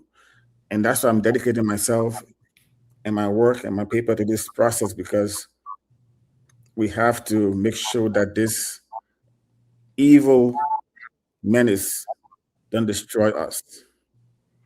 That's how we have to approach it. Okay, thank you. The second phase of our discussion is going to center on that, actually, the issue about if we have folks protecting these drug laws, and particularly what's unfolding in Sierra Leone, it's going to affect the country. Tevi, quickly, let me welcome you, and we are just about to go to the line, so we will give you the time immediately we'll be back to have the opportunity to interact with Mr. C. Morris, please open the line so we can have folks back home to participate, because this is very important. And Mr. C, the point you just said is serious. All the community, in the Bananse, the Painesville, the Dixville, all over the place, Claratown, Newtown, everyone's doing this zombie kind of a dance now. It's damaging the local one, it's damaging the country. So, and the next phase also, we're going to focus if Liberia is nearing to a narco state. We're going to be focused on that. Yeah, sure. Please, Morris, can you open the line, please? The closing argument on Freedom FM 87.9. You can call us on 0776 104 104, 0776 104 104, 086 500 104, 086 500 104. Our WhatsApp line is +231 86 500 104, +231 86 500 104. Our live stream followers, thanks for following. Keep watching. This is Freedom FM 87.9, the closing argument. Our first caller on line 1. Hello, your name is joining us from where? Yes, hello, my name is Nagbe. I join you from Kamara. Go ahead. So, yeah, I say thank you again to the CEO of Foundation Africa. So, you see the message for people that are involved in those cases are top-notch people in Liberia. So the thing that the IG is doing, just getting on a government, the mayor of Fofana, Poor King, Peter King, that people are not very in this investigation right now. Because they are very overdue, almost 1+. We need to know the main source. How did they just enter the country? We put a finger in this news. How did they went to Porking House? We need to know the main people of this just who brought it just in the country. Thank you for your time. We'll leave you there and go to line 2. This caller, the closing argument.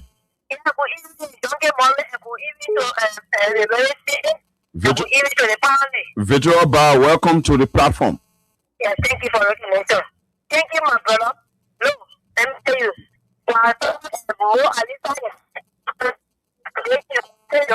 the thing you were telling with a man, you said the man have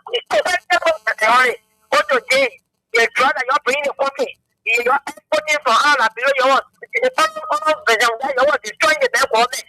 That today, I really see that. And morally, you are ashamed because you are not a people. And you are bringing the drug. I can assure you, you don't have I can assure you, you don't have you will see the bills of Liberia will get on the street. And we send messages to the international committee. They drop the work. I can show you. They will not go on carpet. When we talk, you are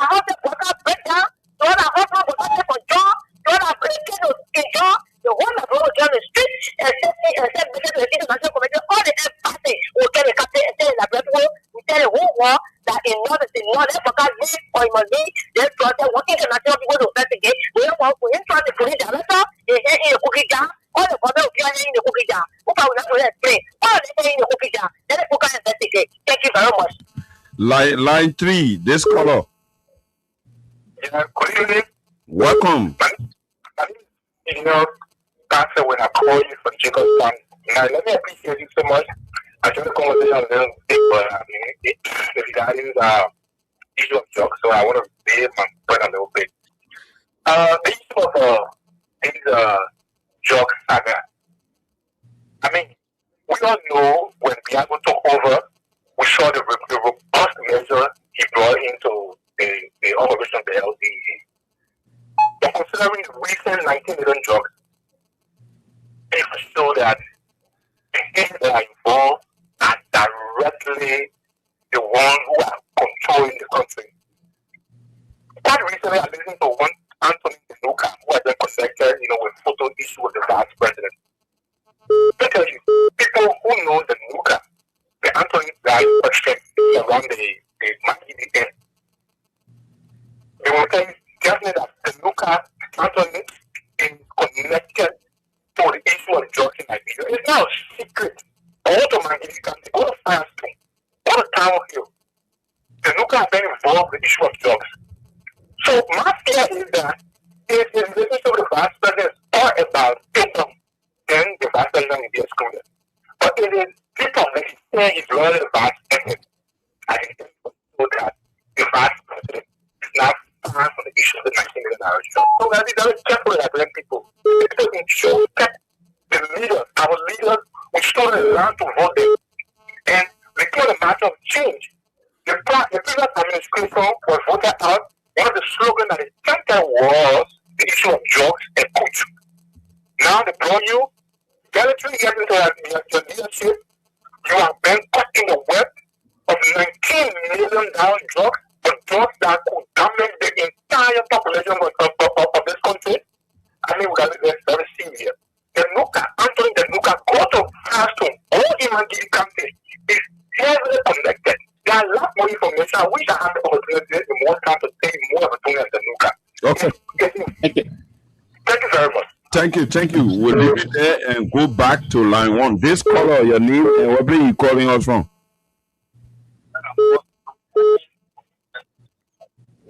You are coming in faint. Make adjustment and call back. This caller on line 2, your name and you joining us from where? This is the closing argument. Hello? Oh. Hello? Yeah, no, good evening. Yeah, go ahead. Your name and where you calling us from? I'm Jerome Gayman calling from District number 6 to be precise, but quickly, no time. One relationship saying that the important one I'm seeing is the drugs is a flavor of cool. And I think our leadership have good security because I know that the drugs they will come with vision and then we will have vision, brother. So everybody got to be careful. I don't see what I'm telling you because what I'm looking at vision would be inside and that would be embarrassing and the problem. What I'm saying drugs money to bring cool. It will be anything. It disrupt the whole system. Everything will be chakra. So about be careful. Thank you very much. So myself will be careful too. And this caller online too. Hello. This caller, hello. How are you doing? How are you? Welcome to the platform. This is the closing argument. I'm George Thomas calling from. We have Honorable Rodney here as our guest. Thank you. The leader say thank you for suffering the country. They all will pay a riot to damage. God bless. Oh God. Hello, this caller. We speaking governance issue, and you come here with politics. Hello. Thank you very much. What do you mean? Welcome. This is the closing argument. And I want to close the argument. I'm people are paying Dopoh and I call from Busa Island. My concern has to do with the welfare of the journalists, Mr. Skip. I want to admonish him to be very careful. Talking about drugs, talking about cartel. There may not be somebody here, but the cartel is a network, and I hope he's safe and let him keep safe. That people are following him. that he can give us the information and he can deem it necessary. Those that will need to know that he needs a weapon, he can weapon it, he has to. So when he has to keep himself safe because this is the director and it's getting interested. Every station he's going to that he's on, everybody is going to such station and they're listening. We appreciate you for that. For our advice and you keep crying. Thank you for the time. Thank you. We'll leave you there and go to line 3. Hello, your name and where are you calling us from? Yeah, hello. My name is Johnson David, and I'm calling from the Borough of Kuta. Quickly. Yeah, I want thank you very much, Mr. T. We get our support because I've been following you from time immemorial. Even in the $16 case, you were in a Vanguard, putting me as a king. But there's one thing that nobody ever said that I foresee that the police director is saying in a discussion, in an investigation. The Emmanuel Zionga, whose name was placed on the tackle that was moving. And then he assaulted the police director following the next day, and he was lost the next day. He came back in first. The press conference was that Emmanuel Zionga, student at the University of Liberia, and so he's important. So Seleke Kromah excluded him already. So this Emmanuel Zionga, anybody found in possession of illegal substance, it does not mean it's a crime. It's now if I can't call in my hand, I don't intend to do anything. Or the police catch that with it. They will say they will charge you for in possession of illegal arms. So this president Emmanuel Zionga, whose name was placed on the cargo before one people check he has called it. Why is he not mentioned in this indictment? That's my question. Okay, you call us, those overseas, you can call us on our WhatsApp line +231 886 500 104. +231 886 500 104. So, Maurice, if we have the time, if you can take the next the 5 calls, then we can come back and then we'll get back to the potential calls, if you can do that. Okay, this caller, your name and where are you calling us from? This is Kehleboe. I'm calling from Kamara in Junction. Go ahead, 4 more callers. Yeah, to be precise, Kabata. I thank you very much for the program. I want to take this particular time to thank Mr. Thank you very much for the energy. So this is Liberia. I'm going to be serious because just one of the things that he said I really know, bring me to say that a big thing about it is that just doesn't have a boundary. It can be anybody. You may say it today or you may say politics about it today, but tomorrow when you are not there, your children will be there. And if you don't find it today, it will affect your children or your unborn children that you're going to born. So this is very much important. I just want to caution him to be careful because this is the unity party. They don't like criticism. This is not the CDC that you criticize and you walk free. The unity party are very desperate for power. You want to get into power. You got to be serious. You got to be careful. You got to pray God for unity, for exposing the evil deeds of the people in the government. So thank you very much. I don't have much to say. You want to just be careful. I got one caller here. 1 second. Go ahead. Go ahead, caller. Yeah, go ahead. I'm calling for Stati Ale. Go ahead. Now we know when Seleke Kromah was over there, there was a conspiracy against him when they moved him from there. Because we understand everything now. Because the people know when AB was going to remain over there, everything that's going on over there, they're not going to be able to do it. You see, the police director always against AB to move AB from there. Let us be realistic to ourselves. Those people just pretending to love Liberia. They don't love Liberia. I'm telling you something serious. In fact, if people talk about it, the only thing that even make me mad, they keep bringing a $100 million case. And because of that $100 case, they move CDC government from there. So you want to tell me again because of, say you're comparing yourself with CDC government, which you move you from there again because of the $90 case. I mean, the people don't even have no argument. The moment you talk about it, they say, oh, CDC was here, $100 million case. So what was the problem? Hey, you're looking for cheese? Let's do it. All right, thank you, buddy. Thank you. Thank you. Morris, we'll take the last, we got distracted from the home base called us. So we'll take the last 3 calls from there. Then we'll take open the line for a couple of guys here to place some calls. Okay. Hello? Yeah, so you're the third to the last caller. Your name and where are you joining us from? This is the closing argument on Freedom FM 87.9. I joined from Broadville East. Go ahead. I think Renisio, let me tell you thank you. But I think you need to do more to teach a lot of people what a drug cartel is. Even most of the color coding, they are just missing the issue. Because in my mind, if it's one of the journalists, if it's one of the panelists over there, I mean, a drug cartel is like a CIA operation. People will not operate like a billable setup.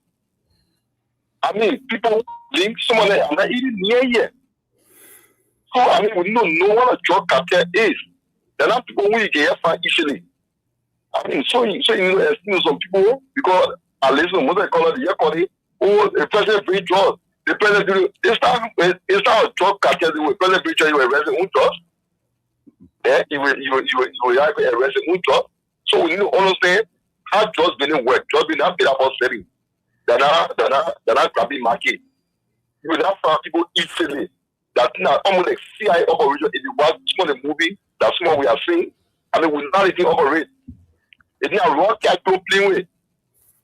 Yeah? So, I mean, when they say you know, how it goes from people here. Thank you. We take the second to the last caller.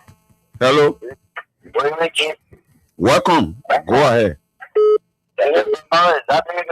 By God's grace, I'm gathered. Go ahead. This is the closing argument. Thank you. My name is Ibrahim and I'm video and third person from Kehleboe.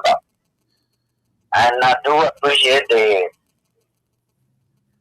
ongoing studio. I'm talking about the journalists. Yeah, Rodney C is here as our guest. Yeah. I've been following, years now, and I can remember sometime back when, the government, I don't know which now, I can't really remember, but a certain government dropped this thing, and people say, yeah, but I think for his, investigating, aspect concerning this, 19 million, so I think that is what now, I think the government is really starting to really do, they represent people's justice. But like what you were saying concerning drugs, money, as as bringing any problem within country, just day before yesterday within Grand Battle. Our all went to sell, I think lasted 9 years old. After selling one checking the money, or so forth went to him, requesting the money, and then when the premium reduced the metal, shows up on his side, and then took it on the chest of the chicken. At the end of the day, we want to take him to the hospital, he died. So, these are some of the things, of government that said yesterday that, we are coming to change the narrative. At the end of the day, when anyone speaks there, he becomes the enemy of the state, and these are the some of the problems. People will be outside of government and things that are not right, but when it comes to a position, they become different. Okay. So, thank you very much. We pray that you continue to go, and we'll see the end of this. 19 million workers. Thank you. Our final caller here, your name and where are you joining us from? Yes, Johnny, this is Derek King. I joined from my residence in Peabody. Go ahead, go ahead. Good evening to Mr. C. Mr. C, I would like to commend you, Hanley, for your investigative role that you have played in this entire drug saga. Because for the onset of the entire drug saga in our country, the government has been reacting. It will help the entire thing to where it is. But my own fear has to do because to see, I know you have been coming on barrage of threats from these other people. But we pray with you that God will continue to guide you and you continue to keep you. Number one,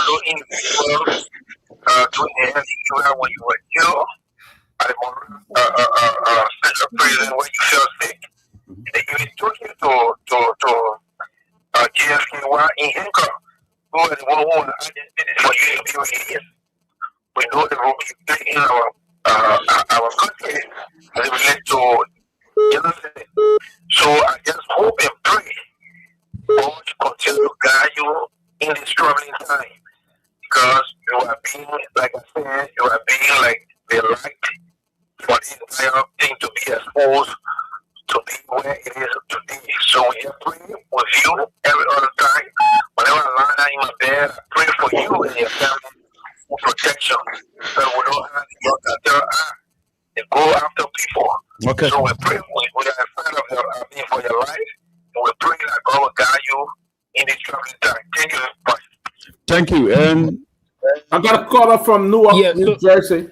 Yeah, before we take that caller from Newark, get hold of him. Maurice, who will put close to the calls from the homeland.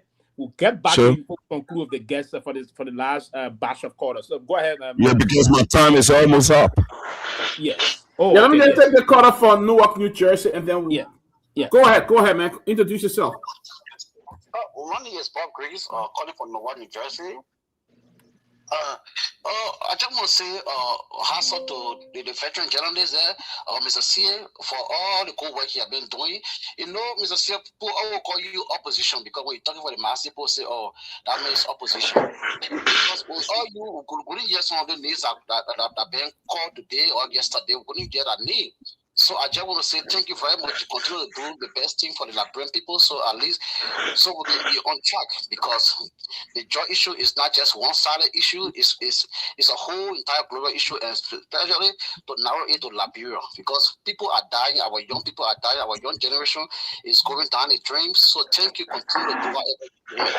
Now, whatever you say right now, people say is bad thing. Those are on the right side. They say one side say it's bad, but right now it's the best thing that you ever do, and God will continue to bless you and see you forward. Continue to do what you do. Thank you very much. All right, thank you. Maurice, so we'll do this quick. We got 1 minute with you. I don't know. We can take the last. Yes. Just take the last 3 callers, and we're going to close from that, and then we're going to be the finals out the calls coming in. Then we'll get back to the second segment of this with Mr. C. We have Tevi is on the standby to start that. Mr. Pewee, my time here is up. I got it's up already. Okay, we will say thank you, Maurice. It's 11 p.m. already in Liberia. We'll say so I will just close. Yeah, just close. I will just close by saying to you guys, thanks for remaining consistent on this matter. Because it is concerning, it is about the future of our country. And I want to admonish Mr. Rodney C. to remain persistent because persistence brings positive results. So I want to say all of us need to put our hands on deck to make sure that we stem this menace in the bud and make sure that it does not suffice to destroy our society, where young people will be all on Broad Street and taking in drug, people all in the communities. In fact, our parents now are afraid to even stop these young people unscrupulous attitude because when they are in their drug, they do anything that their mind tell them to do. So it is just overwhelming the entire environment. So all of us will need to remain consistent. And Mr. Rodney C., let us keep it on and make sure that we fight this together. Thank you. And see you on tomorrow on the closing argument. Thank you. Thank you. So, Mr. C, thank you for being with us again. We just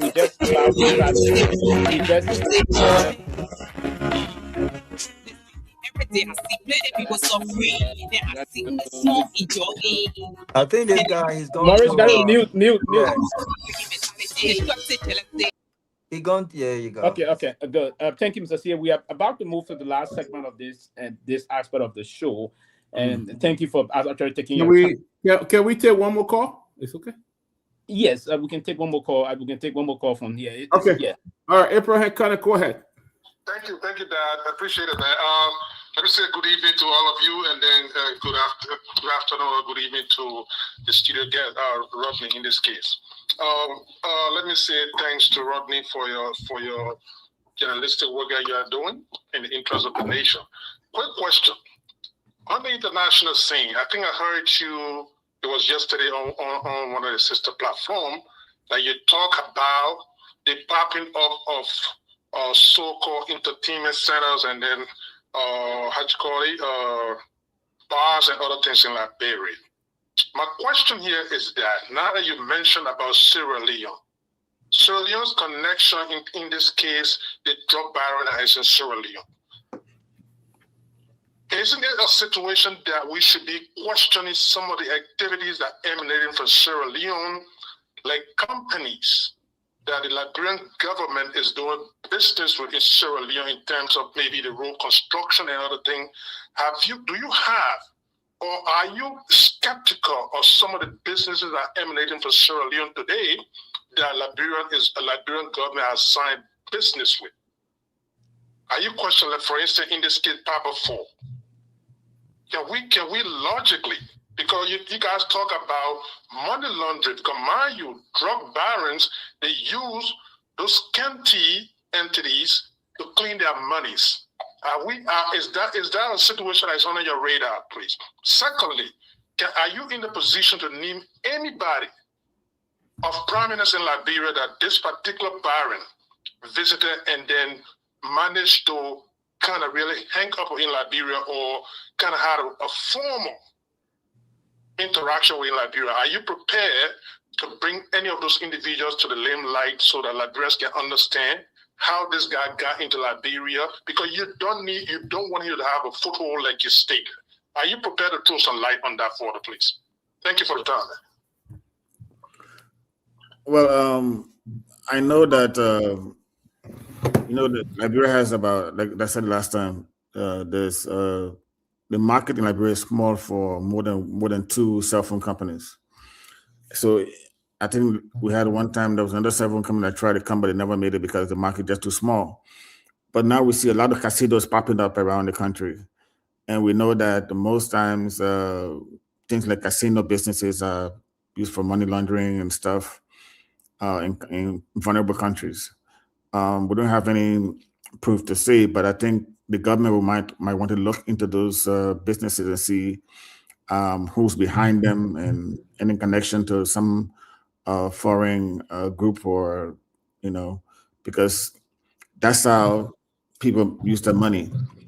Also, regarding the Dutch fugitive in Sierra Leone, I'm told he had been in Liberia a couple of times. I think one of his daughters was in school somewhere in Liberia. They took her out a few weeks ago. I know that last year, I don't remember was it September? There was a flight that left Liberia and made an urgent stop in Sierra Leone without documentation. It was a mysterious flight. I don't know what happened on the flight. Sierra Leone said they didn't find anything funny, but it was just crazy that kind of flight just suddenly showed up. So the reports that it had all the markings of the Dutch fugitive on it. So that's how people are gauging this whole thing. Regarding big names, I don't want to speculate. What I do know for sure, and I've been confirmed with the investigators on the Joint Security Team, is that the driver to the DEA director may be involved because he has close ties to Michael Brown and Leroy Harris and the cartel. That has been confirmed. I understand that I asked specifically whether the OIC of the DEA was part of it or he knew what this guy was doing. I'm told he may have received a gift, but they're not sure whether he's aware that his driver is involved in this thing. He may have received a gift from who exactly? His driver? His driver. Yes. They don't know whether he's involved directly. So I don't want to speculate anything other than that. So far, we've heard speculation of other people's involvement, but the one that I'm 100% sure of is the one that I've said publicly. And this one is as close as I think we have right now. It's possible that the OIC is aware or he's not aware. We don't know. And I don't want to speculate. So I hope the investigators will thoroughly interrogate Jonathan Momolu, because one of the suspects that I've interviewed, who's at large, mentioned him as someone who's a person of interest that they should investigate. Also, I'm appealing, because this thing is about Liberia. A couple of suspects, they want to come home and give testimony and help the investigation, but they are afraid for their lives because of some of the people who are involved in the investigation.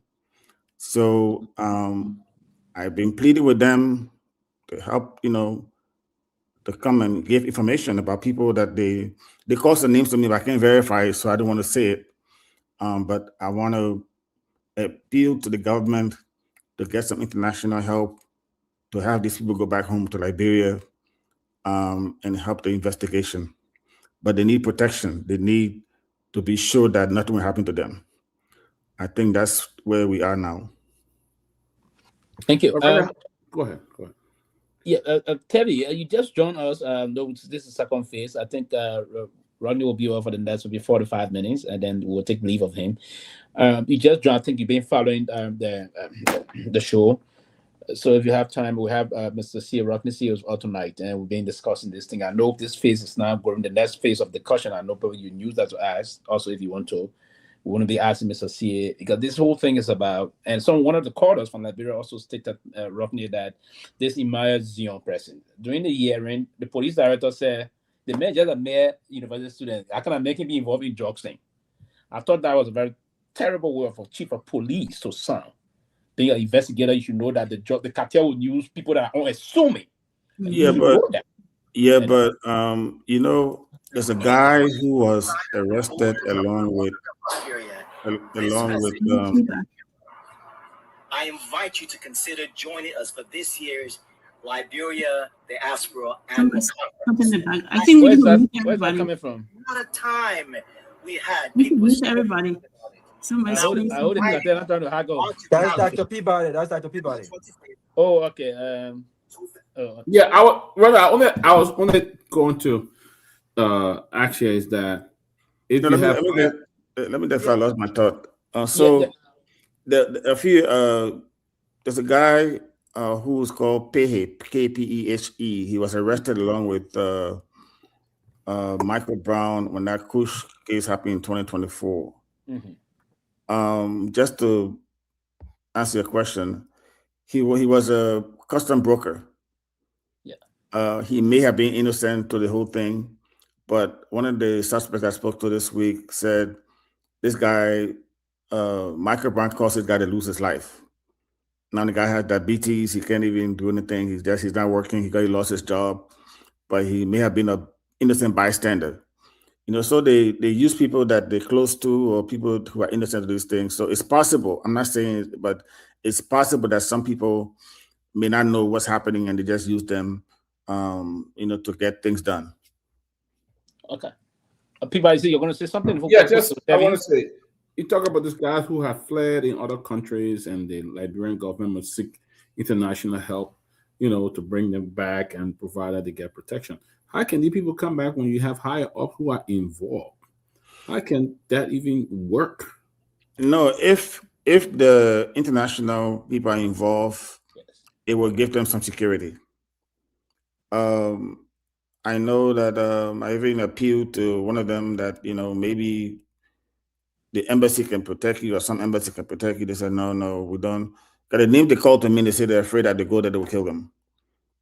And it's not that they don't want to go, but they're afraid they will kill them. So it's very, very, disheartening, but that's where we are. And that's how we have to make sure that we use our limited resources to make sure this thing is done properly. And those responsible are made to pay. Okay, thank you. Tevi? Yeah, thank you, Ronnie, for sharing your thoughts on this and your investigative work. And I've been following you on several platforms as well as your newspaper. Appreciate the work and the time put into this. Two questions. You know, I want to piggyback first and make a comment on what that Peabody said about, you know, in what you referenced about the guys coming town and requesting protection. But without them being in country, I assume that they can give testimonies. They can give certified, you know, electronically. They don't have to be in country for that to be you know, qualify as evidence for courtroom. So is that an option available? Do you know? I don't think so, because one of them was trying to be convinced to go on the talk show, and he was very, very afraid. And I think the problem is when it comes to drug money, you don't know how powerful these people are. You've seen some mafia movies where people just get snapped, you know. So, and you don't know what people are capable of doing. You don't know what they could do, who they can send, they can poison your food, they can meet you somewhere, put something in your drink. So it's just something tough, and it's very, very hard. So I'm not sure whether even if they do via mobile or via Skype or whatever, whether that would even work. Because once you testify, because some of the information I got, I had to leave some parts of it out, because if I'd say the way I was supposed to say it, it would reveal the person that told the person, and then it would have caused problem for them. Right. So it's a very delicate, you know, process. And this thing is a risk we're taking. I'm taking risk. We're all taking risk by talking about it. Some countries, in Colombia, other places, people get snapped, right, you know, in the middle of town. You know, people just get snapped. So we have to be very careful what we're doing. And that's why I kind of understand why the investigation can be slow sometimes, because the government, so there are some sincere people among the investigating team who really mean well, who want to make sure this thing is done properly. But at the same time, there are people among them who are, I'm sorry, but they among the cartel, and it's hard to scout those people out. So it's tough to guarantee somebody's safety when they don't. So they don't have I apologize there. They don't have a helpline or anonymous line that people can just drop information. You don't know about that in this case. I know that. No, but we need them to testify in court. Okay. That's the problem. We need them to be in court to testify against people on trial. So you can't just do hotline. You have to be somebody who's going to come to Liberia and testify and say, look, I saw this man talking to this man about this thing and this. I mean, the way the drugs were packaged, the way you saw the picture just seen, it's very amateur. It doesn't look like someone really knew what they were doing. So there's a belief that these people have a package facility in Liberia where they package these things before they try to get on the plane. I was sent by one of the sources a video of the facility. I viewed it, and they're showing the equipment they used to do it and all this thing, but I can't make it public because the person that gave it to me, I'm going to expose them, so I can't do it. But it's possible that, I know some investigators told me that they think there's somewhere in Liberia doing this thing. I don't know whether it's in Monrovia or outside Monrovia. We don't know, but it's very, very important that we look through all the different angles of this thing, and that's why I think the issue involving Senator Momo Cyrus and Seagal and his refusal to resign from the chairmanship of the Security Committee, that's a red flag for me. And I hope Senator Nyambi Kanga Lawrence, the pro tem, can initiate some kind of forced removal, because he cannot be. This guy has all of the security contracts, almost all in Monrovia, and the airport and the borders, and it's just a conflict of interest. I know they say he resigned from SIGA, but how do we know? He's running the show, you know? They have all these big contracts. So nobody will give somebody a contract without guarantees that they're going to have protection in the Senate.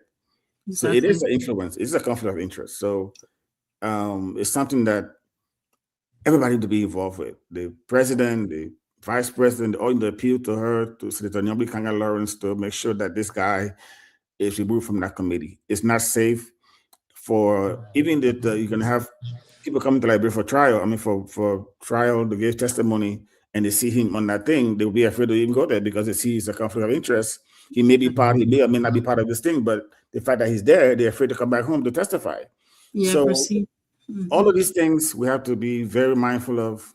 It's about the country, not about one person. Yeah, he has all these contracts. SIGA has all these contracts, but at the same time, we're fighting a war against drugs. And if your company misbehave or there's some issues with your company, step aside. You cannot be overseeing the security committee and be asking people questions about drugs. It just doesn't work. When you have contracts with GLS and other companies in Liberia. So it's a problem. Yeah, I totally agree. So that was segue to our question, but let me ask my main question. So based on the evidence you gathered and all the information you know, what can we expect from the investigation in the coming weeks? Is there still some things unknown that you would like to share? I didn't get the last part. I said, based on the evidence, all the evidence you gathered and all the information you have to date, what can we expect from the investigation in the coming weeks? Is there still some things unknown? No, I have a lot of stuff, but just I can't put them out because the ones I put out are the ones I confirmed with the investigators on the ground. And if it's not confirmed, I can put it out, including the names that I was told that are involved in this thing. So I can't just put it out. I have to make sure that it's thoroughly vetted before I put it out. And I also have to be careful, like certain things I have, it might affect the investigation too. So I can't put it out because it's not that I'm working with the investigators team, but I have to be mindful that if I put certain things out, it will affect what they're trying to do. And I have to be very careful about that, yeah. So I'll close with this, Pewee, 30 seconds. So you mentioned 3 different cases, including the current one. You mentioned Manasali time, the rape case. I followed that as well and how it ended. And you mentioned the George Weah, the George Weah era or regime and what happened. So based on all of this, what specific actions are you calling for the government to do to ensure that this case remains transparent, people become accountable, and that the right actions are taken regardless of who's implicated? I think there have been calls for independent investigation, but I think the current joint security team can make Liberian people shame by just following this case to the end. And what the chips fall, let it lay, that's what they should be. If they're concerned about what people are saying about independence of the investigation, just make everybody ashamed. Just do the right thing. Just make sure that that wherever the chips fall, that's it. Whoever involved, let them, pay the price. And I think that's where we should all be hoping that this thing goes, not, protecting one group of people and, protecting people who they think that that they're friends or family or colleagues in the government. It just got to be done the right way. Thank you. Mr. Sita, we just came up. Welcome you. Mr. Sia will be leaving us about maybe 7:45, 7:50 thereabout. So I will ask you to so we just go around again. Since you just joined us, I'll give you the opportunity to ask a question quickly, then we move around. Go ahead. Thank you very much. Rodney, thank you for coming on the show. I, for one person, have said that when you initially spoke about the appearance of some kind of a linkage between one of the suspect and the vice president, and I told the Liberian people that you're a credible journalist, you will not come up to make any kind of an accusation without having some kind of evidence. So I want to thank you for the kind of job you're doing in Liberia. We were in that same trenches before. When something is right, when we say it, if it is against the government criticizes us. If it is in favor of the government heals us. So that has given all government and what they do in Liberia. My question to you, with all of this information that you have, are you willing to work along with the government to ensure that this investigation is thorough and that wherever the chip falls, the government goes after those individuals? Are you willing, if you are called upon? I mean, I am already doing that. Like I keep telling people, everything I put out, I vetted it with somebody in the committee, in the Joint Security Committee. And something that I don't put out, I share with them so they can help them with the investigation. If I hear something and I see something that I can't verify, but I said, look, this name was called and blah blah blah, they can look into it. I do that, so I'm doing that already. I don't have to be officially, part of them to do it, and I've been doing it for years. Even during Madam Salif's time, I will share information that I have on certain people doing things in the government, and she will act. Sometimes she don't act, and when she doesn't act, I will fire. I will put a big story out, and she will act. She will fire somebody. So this is how I believe it's supposed to be done. It's nothing personal. It's not like you hate somebody or you go into somebody personally. It's just something that we have to do to save Liberia. And some of us, God gave us gift to do different things. Some gave us gift to be minister, to be government official, to be broadcaster, to be journalist. And I'm just using my gift to help Liberia. And I believe that Liberia is supposed to be on the right track. We've been through so much from the Civil War, military coups and stuff. People have died, displaced in refugee camps and stuff. We've been through so much, and we don't want to see that happening again. And I always believe that if we had social media back in the day, there would be no civil war in Liberia because things just expose people and they would not do what they're doing. And I think that this platform and other platforms that all engage in this fight against drugs can be used as equipment to fight people who are trying to destroy this country with drugs. And we can't lay back. We have to keep fighting. And so I'm open. I'm ready anytime to. Sometimes I get calls from people who ask me questions about, the investigation. If I know something, if I hear something, I share with them. I do things like that. I share with them. And it's helping the investigative team. I gave them something. They gave me some stuff that they think I can. I always ask them to vet. I don't talk to all of them, but I have people that I know me, that they trust me. I trust them. And I give them stuff, they give me stuff. And so that's how I operate. Okay, a follow-up question. You indicated previously there that there are some moles in the security apparatus. When I say mole, those are double agents that are working for both the government and the cartels.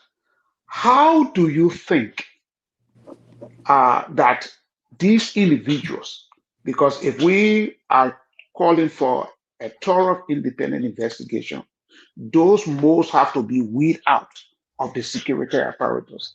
How do you think the government, or what do you think needs to be done to weed these individuals out so that we can have this thorough investigation regarding this drug?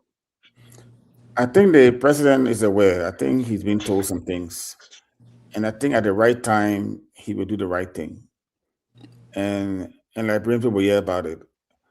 I know sometimes it might be someone who's too close to him, he might want to make them look bad and they're asking to resign. But trust me, there will come a time. There's no way escaping this thing because some international people are involved with the investigation. So it's going to be hard to cover up tracks, to cover up people. It's going to be very, very hard to cover people.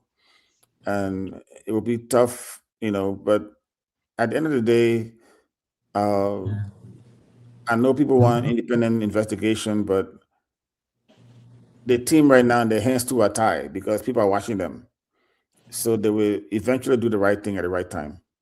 And I think the president will act when he's given the ammunition and the information that he needs to make a decision on who's in his government are involved in this thing. Yeah, thank you. But we'll now quickly move. Before we do that, let me Roger said something just now about before you will tell the president he'll fire it. If you don't fire, you'll do a report, the president will be pushed to take some action. A classic example is the Robert Cable situation I can recall. There was this headline came corruption on Ellen Knowles. and she was moved to take action immediately the next day. I can remember Robert Kibbe, Perrin Peckerson, I think it's the name. Yes, from the General Services Agency, the whole corrupt situation that unfolded. So yeah, that is true, and I just thought to reiterate that point. But too many will move around. The Ramco will soon be taking leave of Rodney. Then we'll go to you, then Robert, and then we'll just go around, and then there's no more calls. So go ahead. So we have talked about it, but for me, I'm about 20 guys. So let me ask this question. Prior to the 2023 elections, I think Ronnie appeared on one of our platforms, and he predicted that the way things are going, CDC were in trouble. And when he said this, some people were not happy. He predicted, he said that on the trend of things, if the things continue this way, the CDC may end up being a 110 administration, and the evidently came to pass. I know many people don't know about. I know you've been Liberia and quite recently. And the good thing about it, people don't know when you enter Liberia, when you leave from Liberia, so that's a good thing. But you've been there quite recently, and based on your assessment of the political situation in the country right now, I mean, as from what I've seen so far, especially from today, I noticed that if I were the president seeking re-election, I'll be worried that my government is divided. People are infighting. You see one group of people saying that the branches is saying they cannot be criticized, and they're going back and forth with the legislature, and then some members of the legislature are saying that it's doing that what we're too powerful, we are doing the wrong thing. So there's confusion going on right now. So based on your assessment, you're visiting Liberia recently. What do you think the political climate? What's the state of the political climate? Even though it's still far from election, but what do you think is happening right now and that may affect the 2020 run to the 2029 elections? I think the biggest threat to the survival of any human government is the lack of effort to address the bread and butter issues of the country. Electricity, water, food, those are the three basic things that people care about most, And if you don't see those things happening, and those are signs that things are not going the right way, I think Liberia has a problem with sycophancy. This disease, It has always been there. This disease has been the major problem for most of our existence. Madam Salif time, there were sycophants. George Weah time, there were even more sycophants. And now there are even multiple sycophants under President Boykai. The people you see on social media attacking and talking nonsense are people who want to keep jobs, who want to get jobs, or who think that, and the sad reality is that there are people in the government now who believe the president is not well, he will, God forbid, something will happen to him, and now they have to align themselves with the next person. Yes. So that's what's happening.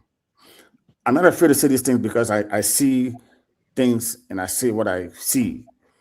And it's sad because your objective as an employee of the government should be to make sure that there's some feedback coming up, please.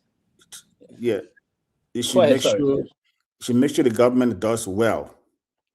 When the government does well, you ain't worry about election. That's the thing that I don't understand about Liberian politicians. If the government is doing well, you have nothing to worry about.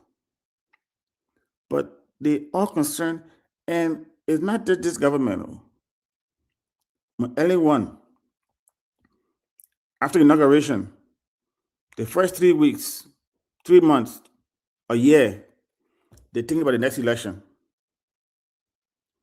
We had time. Same thing happened when they won. They start thinking about the next election. The whole 6 years was about the next election, preparing for the next election. You Peking, they even worse. They worry about 2029. Instead of doing the things that he's supposed to be doing to win the election.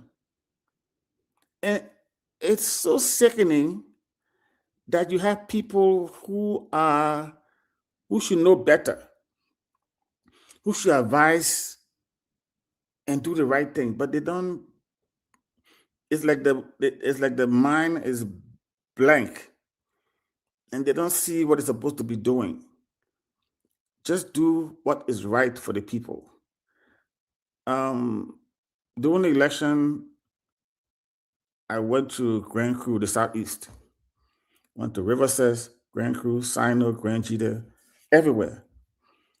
I spoke to young people, old people, and I kind of knew that the UP were going to lose because I saw what people were going through.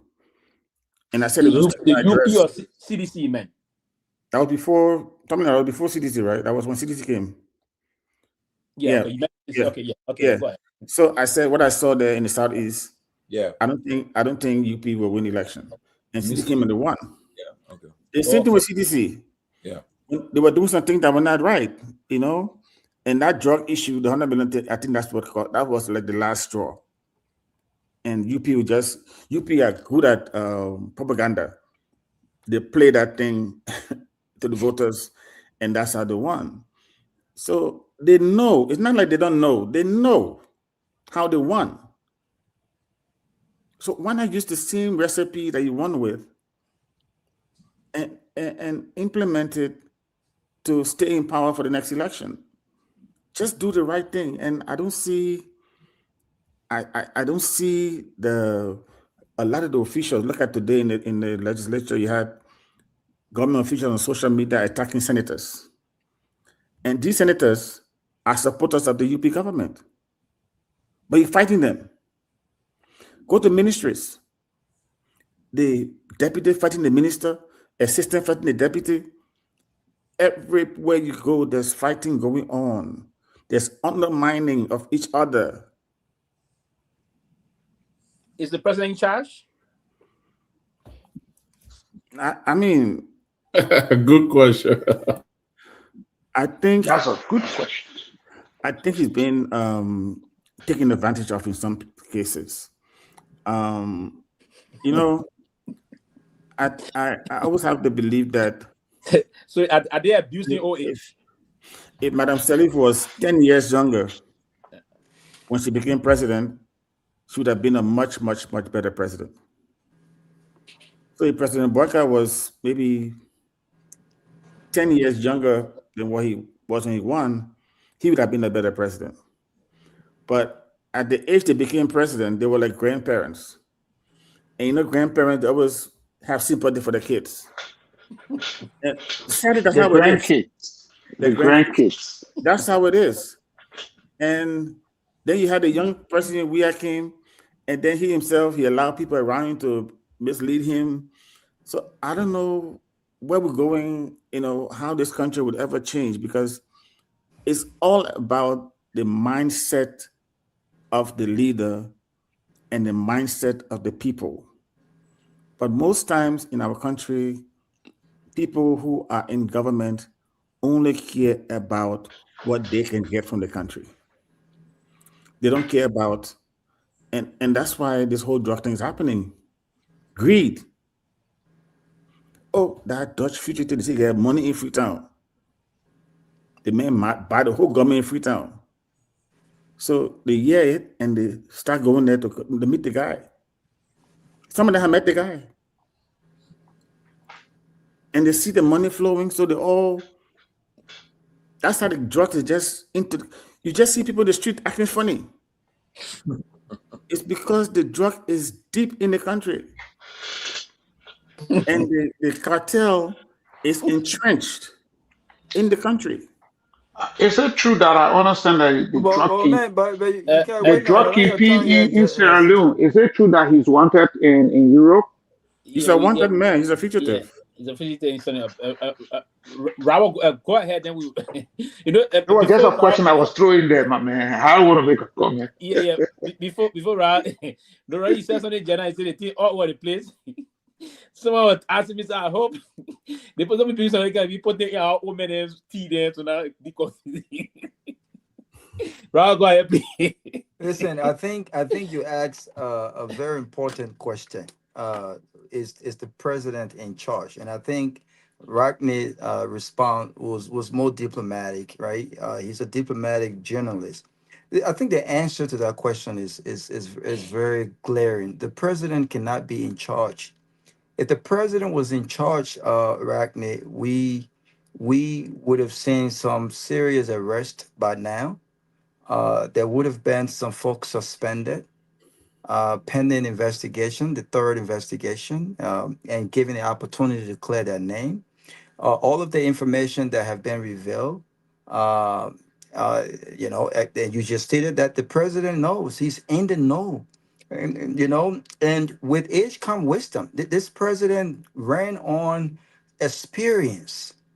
And the Liberian people believed that his 40-something years of experience meant something to good governance and leadership, and dealing with the intricacies of the complications that comes with government, especially in our society. But one thing that I've come to realize to be true, not just in the political, from the political perspective, but generally in life, especially professional, is that you can lie your way into rooms, but you need substance to stay in that room. And what we term as propaganda in Liberia to win political offices are lies.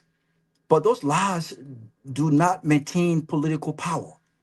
And so this is the reason why Unity Party struggle. This is the very party that argued that George Weah, they made this claim with no repercussion whatsoever. They said the president was directly involved in the drugs epidemic in our country. Well, George Weah is no longer in power, and look at what we're dealing with today. Look at the border issue. This is another national security crisis that have not yet been resolved. In fact, we don't even know when was the last time the government updated us via a press conference from the president of the Republic of Liberia and in top national security official. We have not been updated. For all we care, the Guineans are still at our border, and we've moved on to other national issues, right? This government have spent more time and have been more aggressive, removing the speaker, spending millions of taxpayer money, bribing lawmakers to do political dirty work, than rescuing the people. Listen, you said something that I thought was very profound, Ragney. Drug money. We don't know where it's coming from. We don't know where it's going. Which brings me to this. And we've forgotten about this. Because when the $10 million presidential villa issue came up, this government put out misinformation. Well, when the president was aware of it, we also got another misinformation, and it came from the executive, that international and domestic partners contributed to this, because the monies that were used to build that villa was not approved legislatively. So we don't know. When we ask about the list of international donors and organizations that donated to this project, have you seen any list of international donor or domestic partner that contributed to what they call $6 or $7 million project in Lofa? For all we care, this could be part of the drug money. This could be an investment that was spearheaded by the drug cartel within the government of Liberia. If not, why have they not released any documentation to be transparent enough to say to Liberian people, here is the government portion of what they contributed, and here are international donors. Who are those international donors? It could be Leroy. It could be these guys that we were talking about. And so this government, Joseph Boakai is not in charge. The president cannot be in charge, because all we've heard from this president over and over and again on key national security issues are words. I haven't seen any serious action taken. No one has gotten suspended. No top government officials from this government have been persecuted. Nothing whatsoever. So how can we trust words? Words means nothing. Words means nothing. And so I want to ask you this last question, because this is the last. Yeah, right. If you ask the question, that's 30 seconds. Yeah, I know. This is the last opportunity. I know that's why I'm using the time, because I know I won't start again until Rodney leave. That's why I'm using my time very strategically, Yeah, boss but man. he So leaving I'll us finish the in 30 next 10 seconds now. minutes. Yeah, I'll finish in 30 seconds now. Please, but go you're not gonna use your time, man. I'll finish in 30 seconds now. Yeah. So Let this now let conclude in 30 seconds so we can go yeah, around 30 so seconds, I'll be finish. done. Yeah. So Rodney, no, because this is very important and it's pissing me off. So Rodney, I want you to take the journalistic hat off for a second. Don't name no names. Don't name no none of your sources. Protect them. But as a Liberian citizen, as a voter, as a concerned Liberian citizen who had concerns when it comes to leadership from previous administration, be it the Ellen Johnson Sirleaf administration, the George Weah administration, and now, I want you to tell me, do you truly trust the leadership of this president on key national security issues such as this drug issue, the border issue, and other issues? Do you really trust the leadership of this president on all of these issues that's happened before? That you can say to yourself, based on what has happened in the past, that you trust that this president will do anything that he hasn't done before on other key national security issues? I think we should give the president the benefit of the doubt because the investigation is not completed yet. So he's coming back on Sunday. Let's see what they will tell him, and let's see what he knows, what he's going to express himself on what he has gathered so far. So I think we should give him the benefit of the doubt. Let him return home on Sunday. I know he knows some stuff. I know he's been told some stuff. And if he doesn't act on what I believe he knows, then I'll be in better position to answer that question. Thank you. But if the person next to him is somehow faulty or got something and can't come up to say, what can he say? He will be forced to do something. Yeah, that's the point. Before I come to Mr. Nagbe, that's the point also, Rodney. Why if those in the hierarchy of this, the John security, they are protecting the main folks behind this thing and telling the president, giving the president information that are not really the real information. Are we not head of a problem there? Because that's my suspicion here. I believe that the chief of police, the way he's handling this, that he knows more than what he's telling us. And then he's trying to skip go other point. I'm thinking that way. That's my thought process. The way the whole information now. The current officer in charge, he was seconded by the police chief to. That recommendation came from him somewhere around there, because he's still a police officer. He said that recently. And even the police chief stopped him from communicating as the head of that. The officer in charge, maybe stop him. And then time he want police chief to hey, shut up, keep quiet, and other thing. So there's some growing suspicion here. And I don't know if they will really. And this is nothing new. Even during the Ellen Sirleaf time, when that thing happened with Perry Parkerson, them, they were hiding things from the president. Yes. And I knew because I knew something that she knew. So I did the headline, corruption under Ellen knows. She was forced to act. Yes. But I don't think she knew what, they were not telling her everything that was happening. And when that headline came out, I put that with supporting documents and facts. Yeah. She was forced to fire them. Yeah. So sometimes that's what I'm saying. I know what I know. I know what I believe. Okay. I know what I think the president knows. He's been told some things. Yeah. And when he come back on Sunday, if he doesn't act, then I will know that he's either not serious or he's serious. But running the president don't need to act in the country. The president can act outside of the country. Well, he wouldn't return. Yeah, that could be some fights also running right, because folks were telling President Sirleaf at the time different thing. Even the very Perrin were going to President Sirleaf, not telling the president that I gave Raul Kebe a kind of almost $400 contract. And mind you, though, it's not everybody the cartel has. There's one or two people around the president that mean well. They got some people in the investigative team that mean well. So they will tell him. I'm sure they've told him some things and he will act. Absolutely. Mr. Nagbe? Mr. Nagbe, you're muted. I think you're muted. We can't hear you. I'm trying to hug your line. Yeah, because you don't look muted, but we can't hear you. Go in and out. Go in and out. He's not muted. Go in and out. Yeah, I think. The cartel is bad. Johnny, quickly, we turn it up. 1 minute, please, Johnny. Go ahead. 1 minute. Yeah, so can you hear me too? Yeah. I think you okay. All right, good. Johnny, I hope you're not part of the Patek. cartel because you're in Liberia, you're okay, but why is Nagbe not okay yet? Johnny can eat Tobosuye, so cartel not let to eat. Okay, so well, about Rodney's here, I have a lot in my mind, to really discuss this issue. I'm sure, like you said, you have a lot of information, a lot of stuff.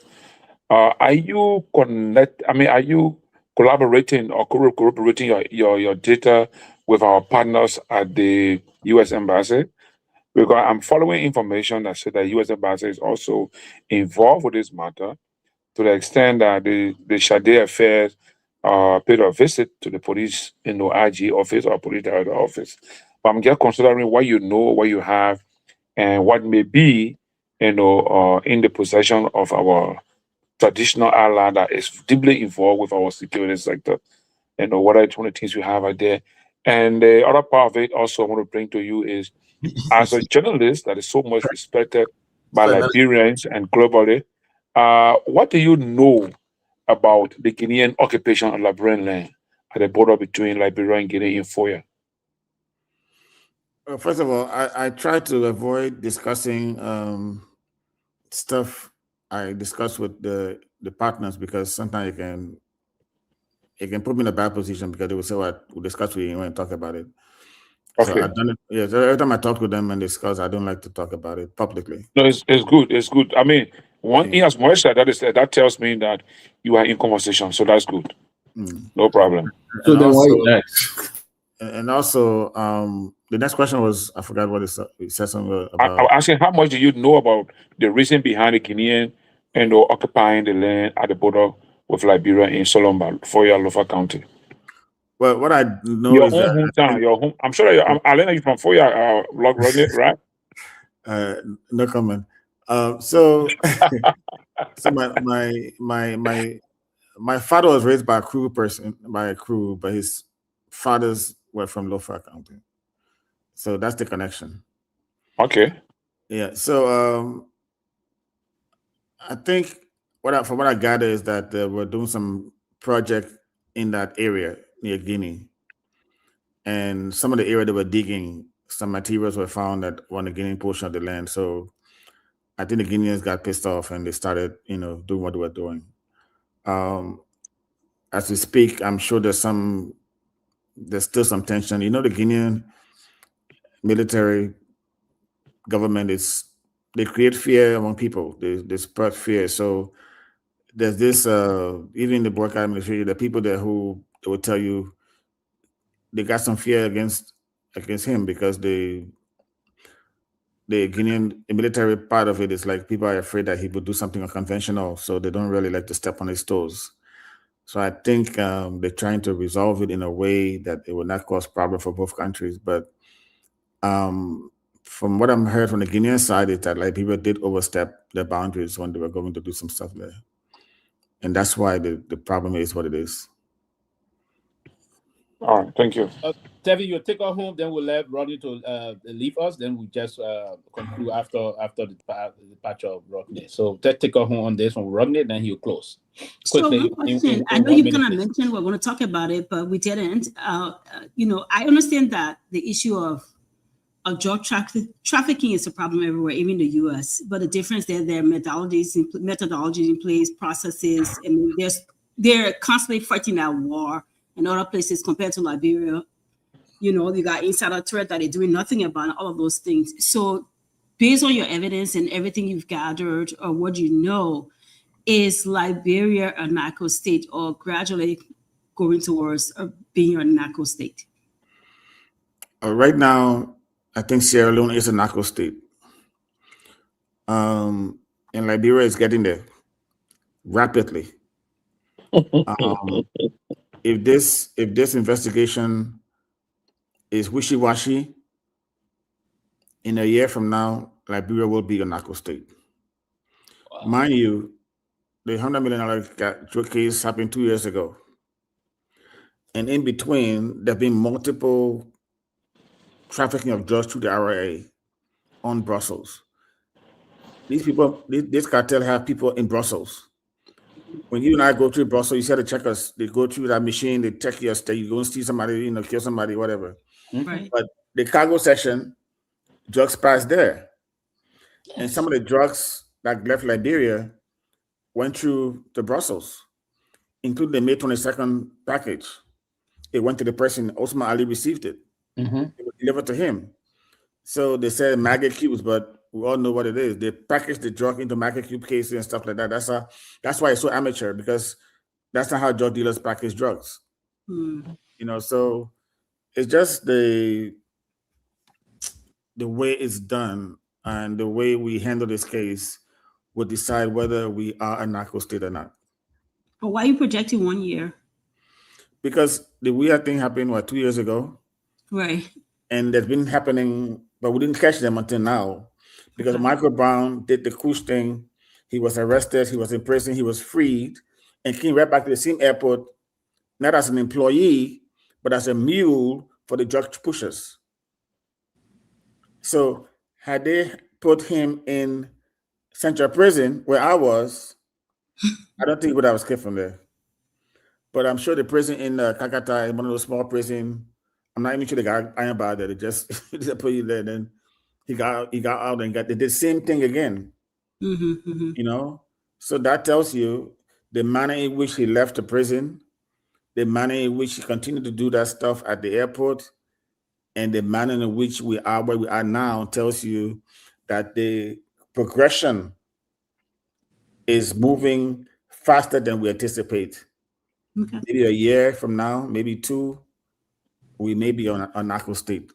But if President Boyka is really serious about his legacy, he will come back on Sunday and really put his foot down. If we don't put our foot down on this thing, it would get out of control. I agree. All right, Chief. Thank you. We'll let you news this. Next 2-3 minutes or so, 4 minutes, if and just close up. But in closing up, someone asked me this question. Want me to add to your closing up? They said there's this information, and it's allegedly reported that this Usman Ali is there any family tied with Mo Ali from Liberia? That's what the person is to use that. That's politics. That's propaganda. No. Yes, that's it. No. Listen, look, I just want people to know that nothing we're doing is personal. We may step on some people's toes along the way.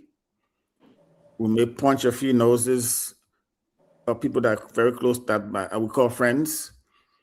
But at the end of this journey, we mean well for Liberia. And I hope that people will understand that this process needs to be done.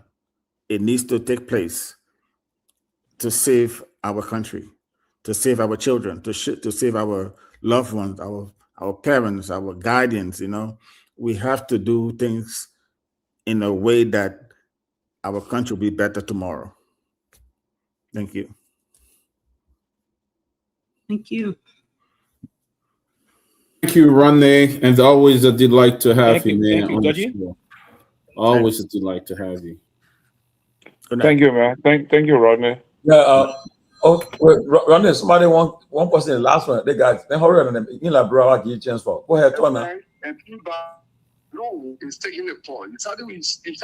I'm looking at it. You better talk and then I can't boo in. Bro, your data will go. Yeah, I don't care. Okay. I have started laying my house. What are you talking about? I have started late. I'm a small boy. Oh, Kehleboe, ask your question. Okay, so I don't have a question. Mr. Sir, good evening. This is Kehleboe Gongloe. I just want to speak to you. Am I on the show? Am I audible? Oh, we can hear you. Yes. Okay, great. I want to be sure. I'm in Liberia. Liberia is a different land. That's why you're in Liberia, speaking Siri. You can't speak Liberian English. I've never spoken Siri. So you guys stop the distraction. Cool, listen to you. So go ahead. There we go. Another distraction. I know you couldn't. Listen. So I actually just posted my support for what you're doing, Mr. Cyr. And what I basically said in a Nima chat room was that nobody should overlook you just as an individual, because you've been in this work from Gambia to present. You have different networks that you draw on your sources. When you come on something, some of the things we started doing of late on this cooking thing, those are bold steps any journalist can take. It's risky for you to come to that conclusion that you take on the air. You must have a credible source, and I believe that. You didn't just take this ordinarily, because it's not ordinary news story just right here and there. The next day you run to a different story. We are persistent with this. So I want to encourage you. I think all of us should support you collectively. Morally, we should support you. My advice to you is, as you know, for the world, the cartel, I would say continue to remain outside Liberia for now until this investigation reaches at some point. Because some of the people who are very comfortable to talk to you now is because you are outside the country. There's no way maybe Orange or Lone Star can monitor maybe some of your call logs, because you may be using different numbers, while you're connecting with some of these people. So that would be one advice I would give you. But I don't think you should relent, because I believe you have done a fantastic job. That's all I want to say to you. Thank you, Kehleboe. How was the meeting with Kun, with Vatos and Jeremiah Kun? I came to Liberia on the short trouser intentionally because I don't want to be no off my feet. Thank you. Before I go, let me just tell you one story. When I left Gambia, I ran in trouble with Yaya Jammeh. Years later, I went with Madam Selvi to the AU summit in Addis, and I was standing in the rotunda area, and he came with his people, and he saw me, and he did he did his finger like this, and now he's not in power anymore. So the reason you see I don't really get bothered by people insulting me on social media. Some of the very people you see in the government today, they were coming to me every day when I'm in opposition. So when I see that cussing, I just laugh, because it don't move me. And I know tomorrow when they're not in power, they'll come back to me. I know people who in the last government, the same thing. They were in power, they didn't have my time. They would insult me. Even somebody I know, we were like this when we were in opposition. Your opposition. The day the guy when I had a guy on the radio and cussing me, I said, "Oh." So it's like I'm kind of used to it, and I think all Liberians should have this kind of mentality. Like, if people criticize you, if people insult you, they cut your man, they cut your pie, just take it as a grain of salt and just keep doing what you're doing. And that's the mentality I have. Nothing can move me. I just do what I have to do. Thank you. Yes. Thank you. As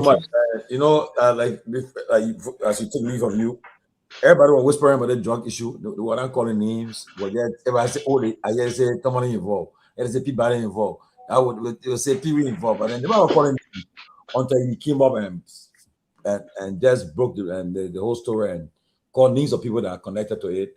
And then everybody's got getting nervous about it. But one thing I know, there's no way I can say that somebody is in the government not aware. People are involved, and I just, like you said, I hope and pray that whoever the chips fall to, if the president, like Dylan said, if they call for impeachment, should go to that route, and I pray that it all follow through, because there's a serious thing. And again, like you said, people are looking at 2029, and the drug thing will affect anything for 2029. So people got to be mindful, because what else matter? Let's assume if I'm on a ticket, will the drugs thing lead to me? Will they take me off the ticket, or will my seat be affected, or what? That's what we're looking at. So I would just look watching and saying, like you said, like, just be mindful, and like I know you well. You fearless. People, like I said, people know you've been like bro in recent time. You go and can't nobody know when you enter, when you leave, but they don't know who.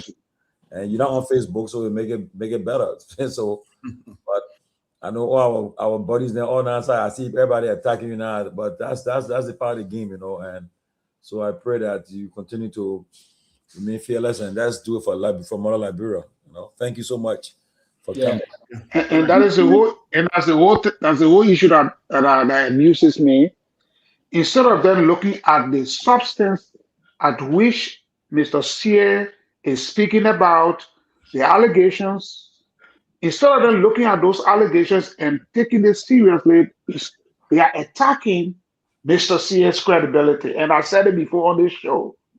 Mr. Sear is a credible journalist. He has all his facts laid down. He will not go public if he does not know what he is doing. So, Mr. Sear, thank you very much. We were in the trenches before, but we are not there anymore. But at least, you know, you are keeping the torch, keep that torch moving, and one day, Liberia will be a better society. Thank you very much. Thank you. Thank you for your time. Thank you. He say even the newspaper now got no relevant. Thank you. Maybe you put yesterday. He said the main newspaper now lost all the relevant. That's now he lost the relevant. He said lost relevant. It lost relevant. Everybody posting. Then why are you responding to it for? The whole debate. Thank you. The whole debate is about, and you said this right. It's about the belief that, and in certain quarter, they themselves believe that the woman is not that okay. So they think and then go the other side. So the other one want to ingratiate themselves, right? So that. But Ronnie, before you leave, you stay on the show, Ronnie, stay here. I get one put it in quick to you before you leave, Ronnie. Looking at the coming 2029, we have Cummings, we have Moniba, we have Gongloe, we have Musa Berete. What is your perception about this situation? Moniba new. But man, you know about what you talking about? I'm only Canada and you know that period. Moniba will be the forerunner. President Boga running, so we see. President, we are. Why can't he even have coherence? He even know what happened around him now. He would know what happened. President Boga running, and we are running. Everybody running, so we see what happened. Okay. Anyway, you don't want to answer my question? No problem. We'll talk about it next time. May the best person win. Okay. Okay. All right, Thank buddy. you. Thank you,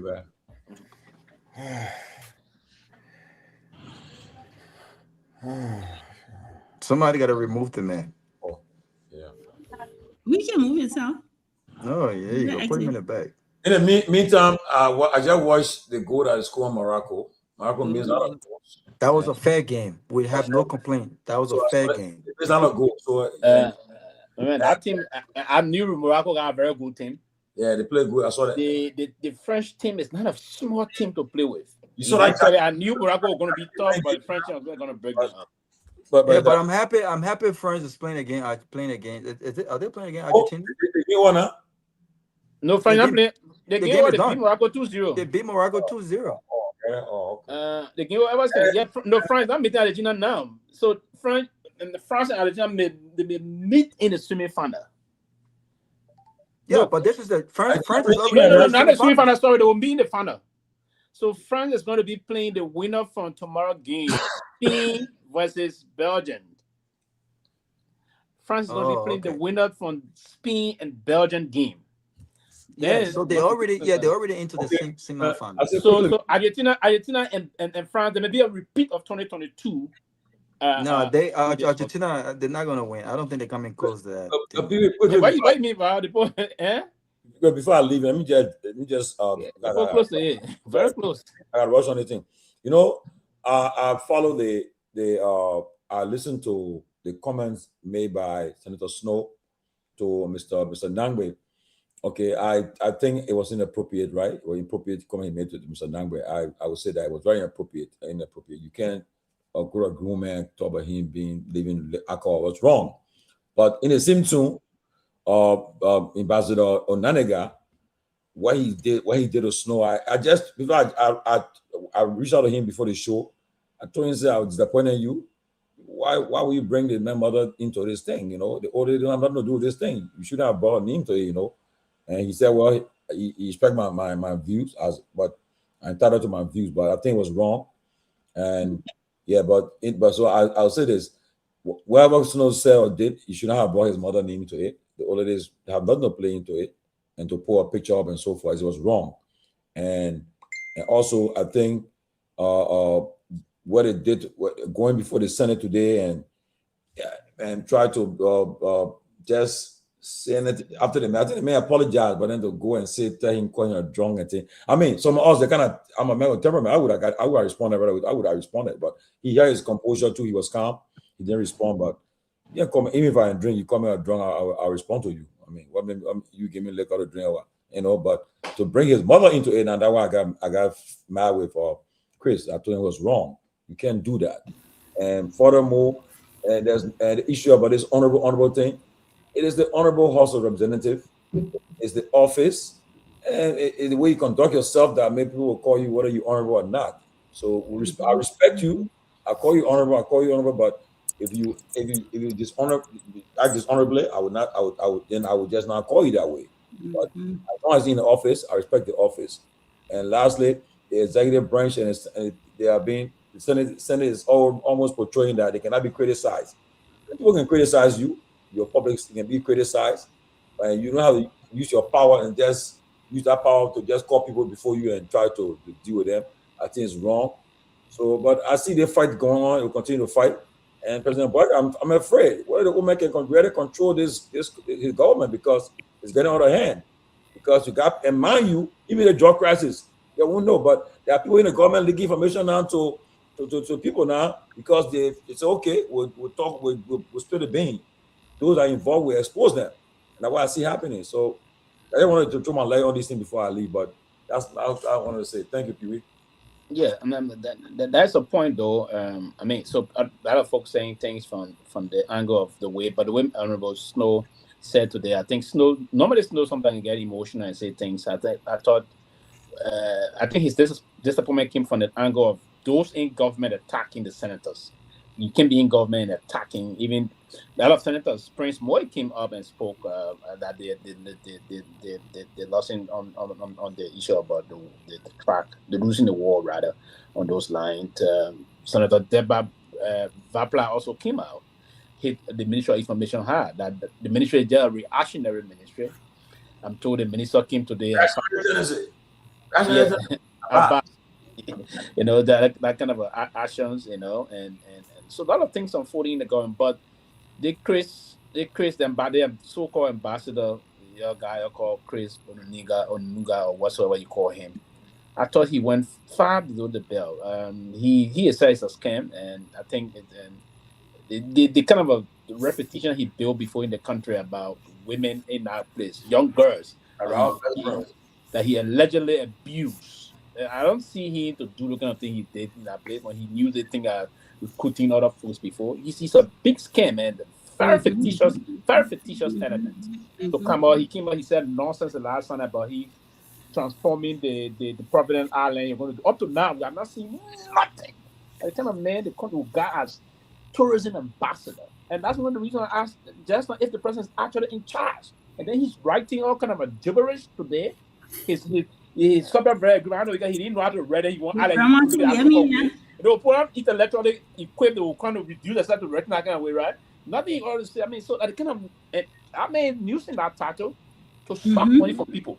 That's right. That's all. And probably involving somebody seeing drug wahala. I was so angry about it today. I don't want to get talking about that. Kind of a loose counter you have at the face of our tourism sector. And then see what will happen in the country. And then somebody went on his Facebook page and they see him attacking. They say, "Oh, that the country that people." Come on, man. But Sylvester, you know, I'm glad that you've lent your voice to this because all of these guys on the show here were and they allowed that man to come here and he was speaking gibberish. He was talking so nonsense. Nonsense. Okay, and no one said anything. But look at that. Look at that. I mean, look at his grammar. I mean, these are this is the tours, the country, the presidential envoy to the president on tourism. He's the chair of the board for the National Tourism Authority of Liberia. Think about that, Mr. Sito. This is the man that is on social media referring to another senator as stupid. And beyond that, Look at he's using the letter U to communicate YOU. I mean, you know, this is how you know kids, kindergarten kids in the hood communicate because they just don't know anything better. You know what I'm saying? But this man over and over and over and again has proved to be a thought. He has proved this is a man who talked about sex tourism here on this very show. And attempted to justify that there was this thing called sex tourism. And I was very careful because he was our so-called guest when I pushed back. But we allowed these things. That idiot. Let me slow down because let me slow down. Because, you are on a public platform, young man. Let me slow down because we I think most of our public leaders lack emotional intelligence. Snow referring to the man as a drunk and telling him to slow down. Listen, you don't speak to a elderly man like that. We should discuss the issues. And you know what? I thought that he discussed the issues. It could have been, you know, saying that the Senate were interfering with the investigation. I don't think that was an insult. I don't think that was an insult. And just because you're a senator doesn't mean that people can disagree with you on the substance of the issues. You know, that doesn't mean that shouldn't be the case. But for people, public figure, for people, our elected officials, our lawmakers, who people look up to, our children should be looking up to with regards to how they conduct themselves, how they deport themselves, how they respond to challenges and you know, the different diverse views on different issues. As an example, these people should be an exemplary of how we all should conduct and speak to each other, even when we differ with each other. This is what they're doing. It tells you how far behind we are. Our leaders don't set example. We got some bad people. We got some good people that we should take lead from in the House of Representatives and Senate. There are some really decent people in that place. But a majority of our so-called lawmakers and our so-called public elected officials, these are bad characters. They are bad. They are so illiterate. They are bad character. They don't know how to. They don't know. I don't understand how some of these people got the jobs that they have. I don't know. Can you imagine that kind of man? I would work under that kind of man as tourism. That man is a chair of the board. That means that the managing director of tourism library report to him. I will go report to that kind of man. That man there. That scammer. That man. All right, guys. Let me come. There are people that know that you're friend. Let me learn, please. I don't know what you're talking about, friend. Yeah, but you're on the show with the man, and the man, you didn't answer some of the man question. Then you said that that's my friend. I didn't do what? The man hold you to tax. You challenged the man on sex tourism. It was defined. Sita and myself on that show when we read. So what is sex tourism? No, I'm not going back to that. I'm not going to that. But Sita was the one who challenged you and said that yes, there exists sex tourism in that place. So don't make a statement about being my friend. You didn't know what I was going No, it was never debunked. Sex tourism exists, and we read about it. We read about it. I went to Google and I read about sex tourism on the show. Yeah, I understand that you and you disagreed on issues, and you are right to take into task on some of those issues. But sex tourism does exist in the Gambia. Hold on, guys. But I mean, he was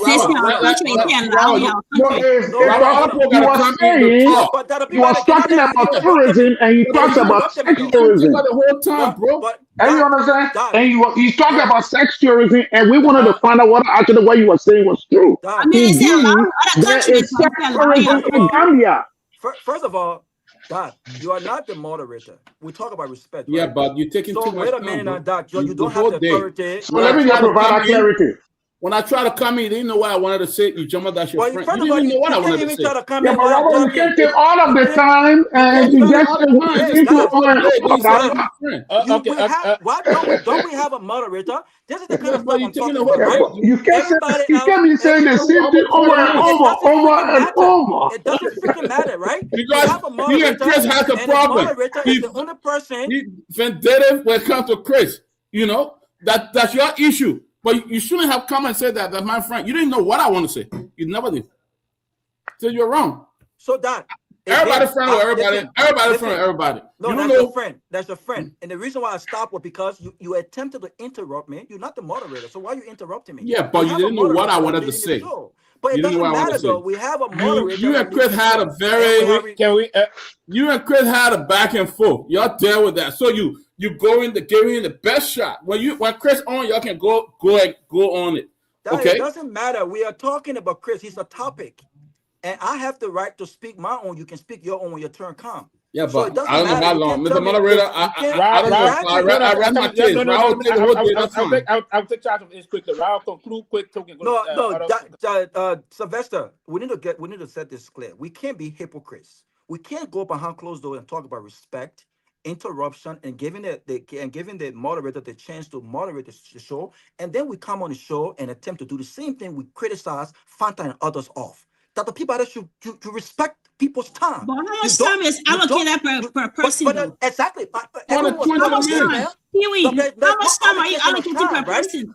There is no allocation of time. But if I'm going over, we have a moderator to say that. So we have a moderator. You can't come here and try to disrespect me. Well, you can disrespect me and tell me the man, my friend, we didn't know what I wanted to say.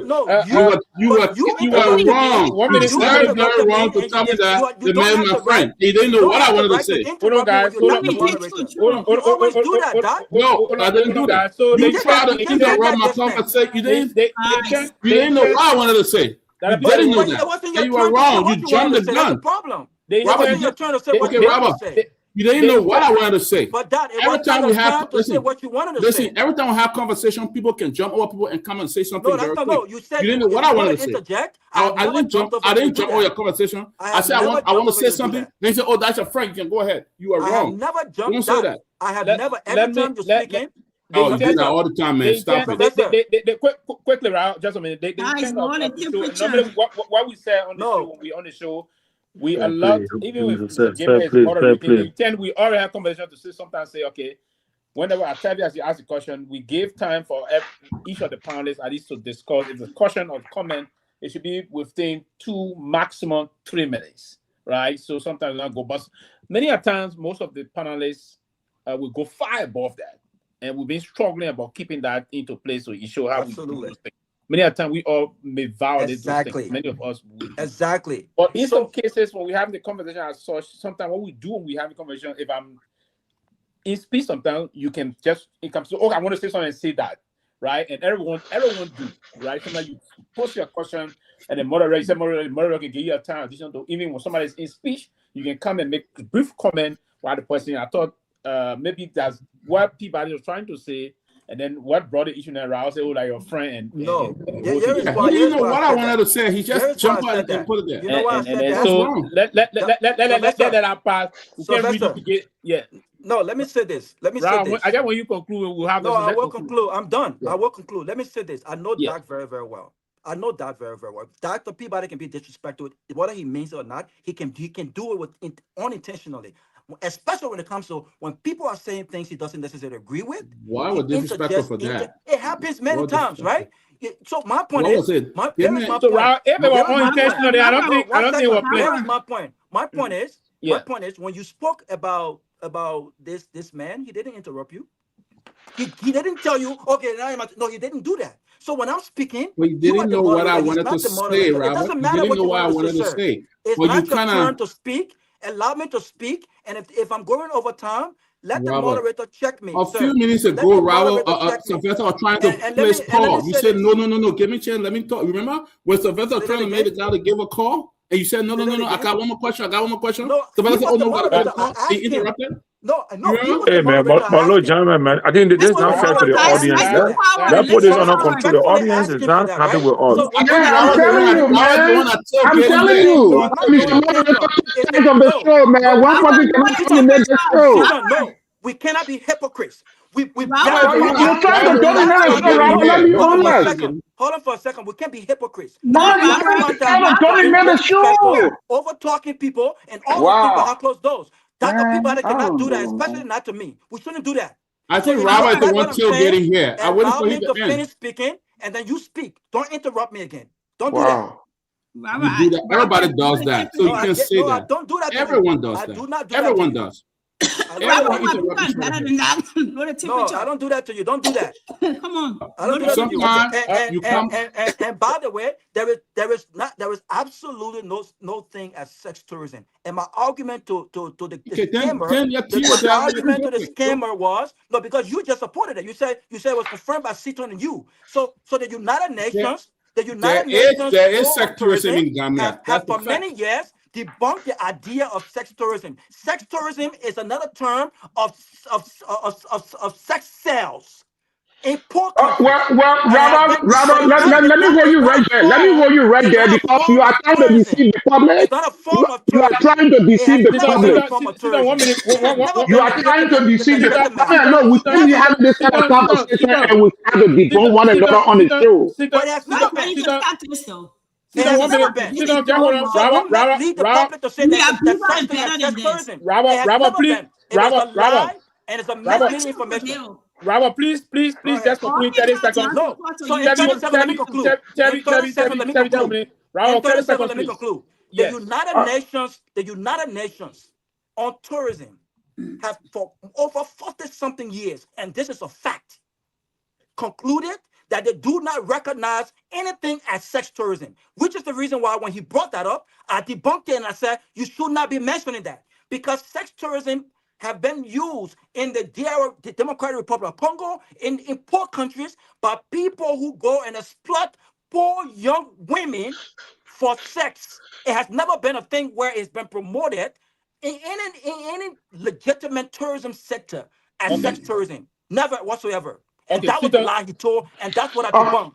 So you come and say you verify it, that's a lie. Okay, let me provide a clarity. The United Nations can set up a body. Let me make this point. The United Nations can set up a body. Countries can adhere to those provisions, and some countries cannot accept those provisions. For example, the War Crime Code. It is not all of the countries in the world that are members of the War Crime Code, but it is a structure that was set up by the United Nations. So many countries are not part of the War Crime Code. Now let me give you the story of sex crime. It's sex tourism, and I'm reading it from the internet. It says sex tourism is prevalent across regions with very legal frameworks. Major destinations include Southeast Asian countries like Thailand, the Philippines, Cambodia, Vietnam, in Latin America and the Caribbean, Brazil, Colombia, Costa Rica, the Dominican Republic, Kenya, the Gambia are also recognized destinations alongside European countries like the Netherlands and Spain. So do you know that the Gambia? Do you know that the Gambia? So Peabody, do you know that the Gambia? Do you know what the information is wrong? That's what I'm trying to educate you. I was trying to educate you and the scammer. The information is wrong because the Gambia you mentioned, Gambia currently has a law on the books that will prosecute and jail anyone who comes to the country offering money for sex. How can they embrace sex tourism when they have a law on the books that discourages them? Come to you. Okay, Raul. What we do? You know, you know, there's a report, and that side of and what we need to also feed back to the audience is that the side of the United Nations came out to actually debunk this. But it's still ongoing in the world, or in certain countries across the world, like the Netherlands. I've been there a lot of time, and there's this city right there in the hub of that developed European country. They are involved into that kind of a thing. There's some part of also in South Korea that I was there, right? But beyond that, if the United Nations spoke against it, how many countries rectify it? Is the rectification issue? And so that you read this point that certain countries will rectify, certain countries will not rectify, but it's bulk of the countries. Because part of the reason why the United Nations did that was the proliferation of these things, particularly young women or underage girls were being abused in the need of that. So many countries came out to do the correction of that. But before we get to detail, let me go to that. The Peabody, in conclude, then we'll come to you, and then we'll be wrapping up soon. The Peabody. Let me say this, man. I think the fact here is everybody in the conversation. If I'm having a conversation and Tabina want to jump in, sometimes she will say something and just jump right in. It doesn't mean they interrupted me. She just has something on her mind, or she doesn't want to forget what she says. Sometimes it happens. We all do that. But the fact is, when I tell her, oh, let me come in, I was not interrupting him. I'm not going to say things about Chris or any guy. Whatever beef he and Chris has, that's fine with them. But you don't just jump to characterize, oh, that's your friend, so you can come and say what you want to say. Nothing wrong with me being friendly with Chris. Everybody got friends. Everybody knew everybody in the government. But what I wanted to say was to condemn exactly what Edwin Snow did, that he was wrong for insulting that man and calling him a drunk in the chamber. Or he should have been professional with him. Don't bring his personal life and try to put it out there in the public that he's a drunk. And it was totally wrong. I was not getting on to defend Chris or Niniga or whatever Chris said and stuff like that. He didn't know what I was going to say.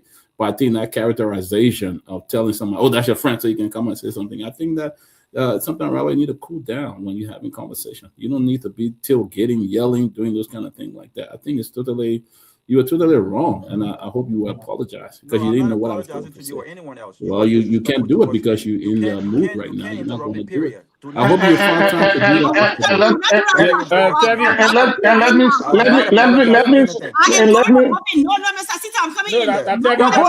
Go ahead, man. Ladies first. We gotta respect the ladies. Especially a beautiful woman. We gotta respect her. I don't know what's happening right now. Go ahead, please. Go ahead, Tevi. Everybody here, I love all of you guys. Of course, you know that Robert, chill. I know your cooler temperature. We're better and bigger than that. So I don't know what's going on, but I don't even know what the argument is about. Quite honestly, if it's about whether sex trafficking exists, or if it exists in Gambia, because if the issue is the former, which is sex trafficking, sex tourism exists. Of course, it exists around the world. It's all around. It's out there. It exists. Now, if it exists in Gambia, that's a different discussion. But it exists all around, even in CDC, regardless of what UN position is about it. CDC issue even our health statement giving people preventive measures if you go into those countries that are doing sex trafficking, and you know how to prevent yourself, or if you're involved in it, that it's out there on CDC website. So I'm not sure why things are so heated tonight about this, but hopefully we're more tolerant. I know some days are better than others, but today I think. Well, let Piggy apologize. I care what he said. He got apologize. We're supposed to be talking about the interview, and now the temperature go off. When my Piggy come down, he will apologize. Look, let me so now just my comment in passing about that. So I want to talk about the Snow thing and the gentleman, the other guy. I think. When nobody's in charge, then everybody's in charge, and nobody's leading, everybody leads. And that's exactly what's happening in the country. Going back to the question where it says, is President Barker in charge? President Barker definitely not in charge. Obviously, in the Senate, nobody's in charge. So everybody going buck wild crazy. They're doing crazy, and they want to be called honorable. And we're not going to call it, our generation, not going to call it honorable. You have to deserve honorable title for me to refer to you as honorable to your words and your action. We're not going to do that. We're not going to kiss up. We're not going to kiss down. We're not going to do that. So you let it bust. I understand today, because Nima Bowie made a post, she carries some students who's supposed to go and view the legislature, where they sit, the mansion, all that. They were denied access. When we were children, we used to play around, or in that return to one on rakes and other schools would pass around. Those places were free access. But because some of the free speech criticized these demagogues, because they refer themselves, to me, they refer themselves as demagogues. And so now they said the students couldn't enter the place. Even the woman said, okay, I will step back and let the students come in. They said, no, they're not going to allow. I mean, what times are we in? Why do people feel that nobody should criticize them, and then when they criticize them and things just get crazy, it's unacceptable, and we'll criticize y'all even more. So I'm concerned about the drug case. I don't think anything's gonna come out of it. I just think, like I said, everything that's going on is smoke case, a smoke screen.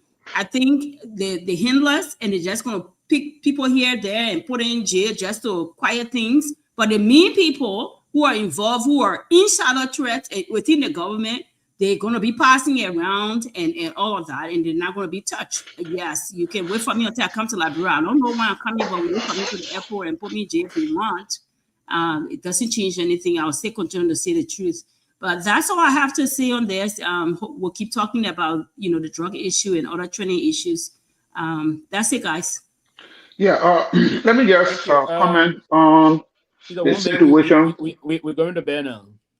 Okay, yeah, bye-bye. No, I mean, go ahead. I mean, okay, yeah. Quite honestly, what unfolded today at the National Legislature, especially in the chambers of the Senate, I think it was unfortunate. I think what Snow said, honestly, it is beneath him. He's above that. He shouldn't have made those statements against a government official. If he had issue with the man, he should discuss the issue, not personality. And I think that he needs to apologize. He needs to apologize to that gentleman for what he did.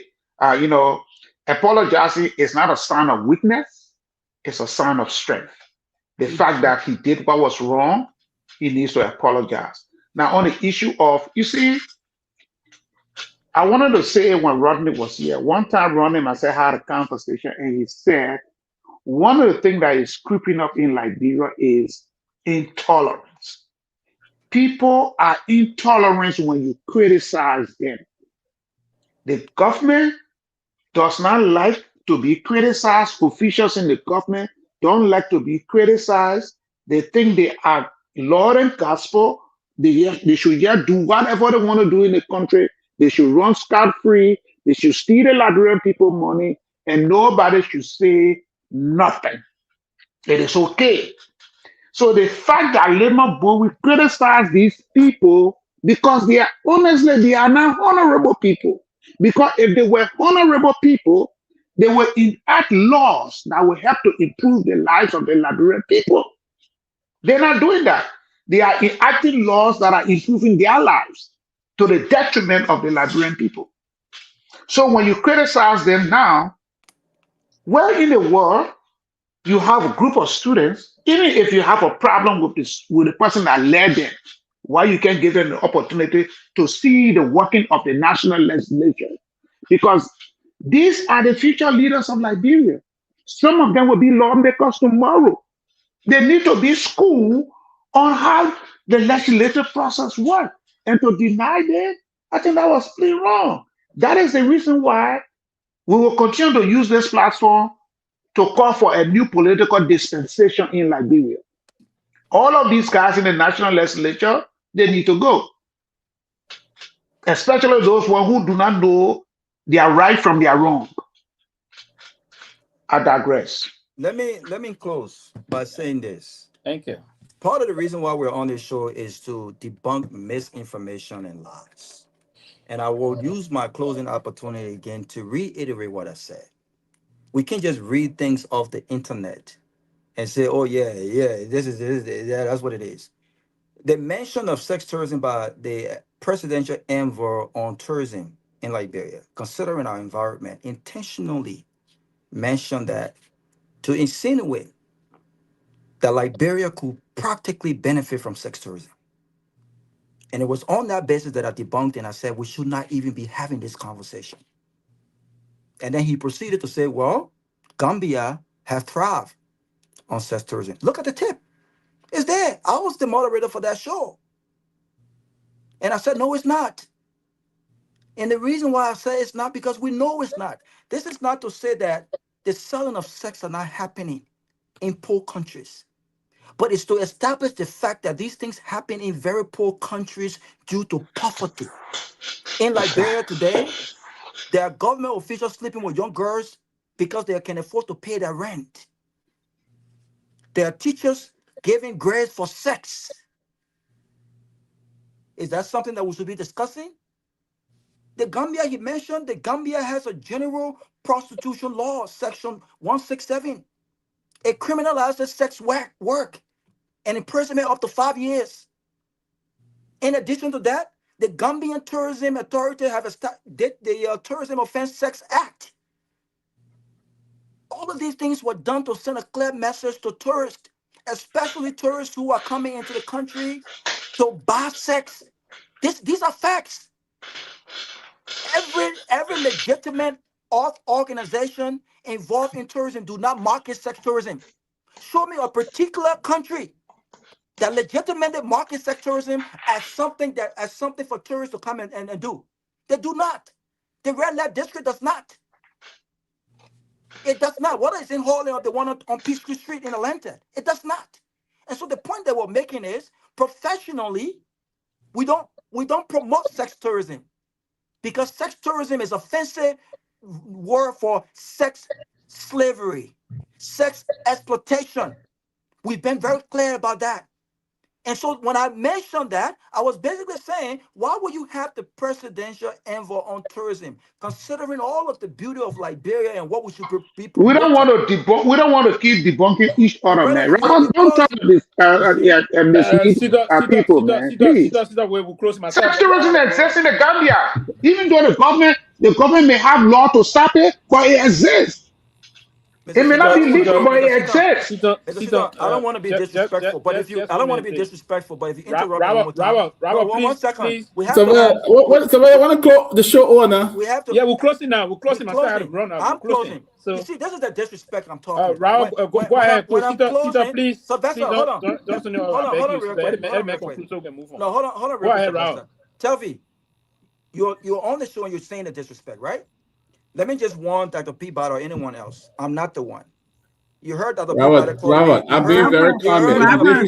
If you disrespect me here, I'll go. Don't disrespect me. Robert, let's take some things back, please. No, listen. Robert, let's take some things back. I'm being very calm. If you disrespect me, I'll go after him. All of you guys, well, yeah, when you call me the Peking, we apologize. I'm a grown man. You call me a grown man Peking. I was just playing with you, Robert. Don't play with me like that. Especially when we apologize, but can we take some feedback? You're not gonna disrespect me though. I'm very honest. You disrespecting me, and you're not gonna disrespect me. You're one who can yell. Oh, I'm being very. You see the calling young ladies say, "Oh, they do the comment section." I've been very kind. I've been very kind and respectful to ignore what you just said. See what you are bad moderator. Don't call me a Peking. Why would you know? If you take it, listen. If you're taking it personal, I am. I'm telling you now that I am. If you're taking it personal, then that's fine. I didn't take it personal. I am taking it personal. If you're taking it personal, that's fine, but I'm not taking it personal. No, I am though, because we're just having a simple conversation, and you go all ballistic like this. In the midst of a conversation, you're going too ballistic. Right? The person you should go after is Sitan, because Sitan is debunking you and telling you the fact. You don't want to accept it. But not telling the fact. But listen, I don't mind. I don't mind Sitan. Let's do it. Okay, but then in the show continue with I would just. That's a problem. The problem is when Sylvester, cut the shit off, man. When Sitan just spoke. Let's go backstage, please. 1 second. When Sitan just spoke, no one interrupted him. This is what I'm talking about. I just told Sitan Janai to get the time to write. I told Sitan Janai what he did was wrong. Exactly. You have to get the time to conclude. When he just but Raul, when you conclude it, what you do, just use, okay, I want to say that. How can I conclude when I'm interrupted, Sylvester? Sitan, please don't interrupt the man. How can I conclude when I'm interrupted? Yeah, go ahead, please. There's a disrespect. We can't conclude. We can't be interrupting people. Sylvester, look. I'm out of here because I'm going to get a little ballistic right now. So let me get No, Raul. Just a minute, please. A minute. I want the show to end. Listen, I don't want the show to end this way. I think it's the best thing to do. Sylvester, I don't care who goes ballistic, but we have to respect each other. We can't talk behind closed door about other people who've been disrespectful and not following the rules and do the same thing because we feel whatever we feel. I will not tolerate that. No one should try that with me. And so when I'm speaking, even if you don't agree with what I'm speaking on, you want to debunk, wait until I'm done. Then you have the opportunity to rebut. This is the professional process. I don't care who debunks me. Raul, conclude and we'll move on. Sitan, please don't interrupt me. Okay? So Mr. Sitan is reading stuff off the internet. And reading comprehension has always been a problem in Liberia. Because even like, bro, we don't know that just because you're part of the honorable house, supposed to call you honorable. That's a problem. So no one is saying sex sales are not happening across the country or across the globe. That was never my contention. You keep saying, oh, sex sales is in Gambia. It's in Gambia. I'm talking about the legitimacy of sex tourism being something promoted from a legitimate perspective, not just in Gambia, but all of the countries you mentioned. That's not factual, including the United Nations Board on Tourism. So you can argue that Look, fact. man, You I can don't want to argue go that. there back and forth, man. I don't want to go there back and forth, man. Sylvester, I'm done. This is ridiculous, man. This guy is ridiculous. Sylvester, I'm What? done. I'm not going to argue with a Damn. man. I'm not going to argue with Satan. Satan has no idea what he's talking about. So I'm not going to argue with him. But the fact, no, you do not. You do not. You have no idea what you're talking about. I mean, it is pathetic that we have people like you on this show. You have no idea what you're It is speaking on. seriously pathetic that we have people like you on this show. I'm sorry to say, Robert. Keep quiet on this particular issue because you don't. No, I'm not going to keep quiet because you're trying to mislead the people. No, I'm not. You are. You are misleading the people. You close already. I think you are misleading the people, and we have to say what it. Am I misleading you can't tell me and tell me and you accept us to accept it. And then when we push back against it, you try to look. Because terrorism exists. It may be legal, it may not be legal. You are You do not understand what you're talking about. Jesus Christ! You don't want to keep all right, guys. Good night. We hope. Sorry, gentlemen. You think you will have the last word? You cannot have the last word, my brother. Do not go in the You're the one who's speaking gibberish. No, you're the one speaking gibberish. You're really talking about the internet that are not factual. No, my brother, I do my research. I just want to get the full internet. I do research. We just want to say good night to you. From time to time, I just don't say stuff on the show.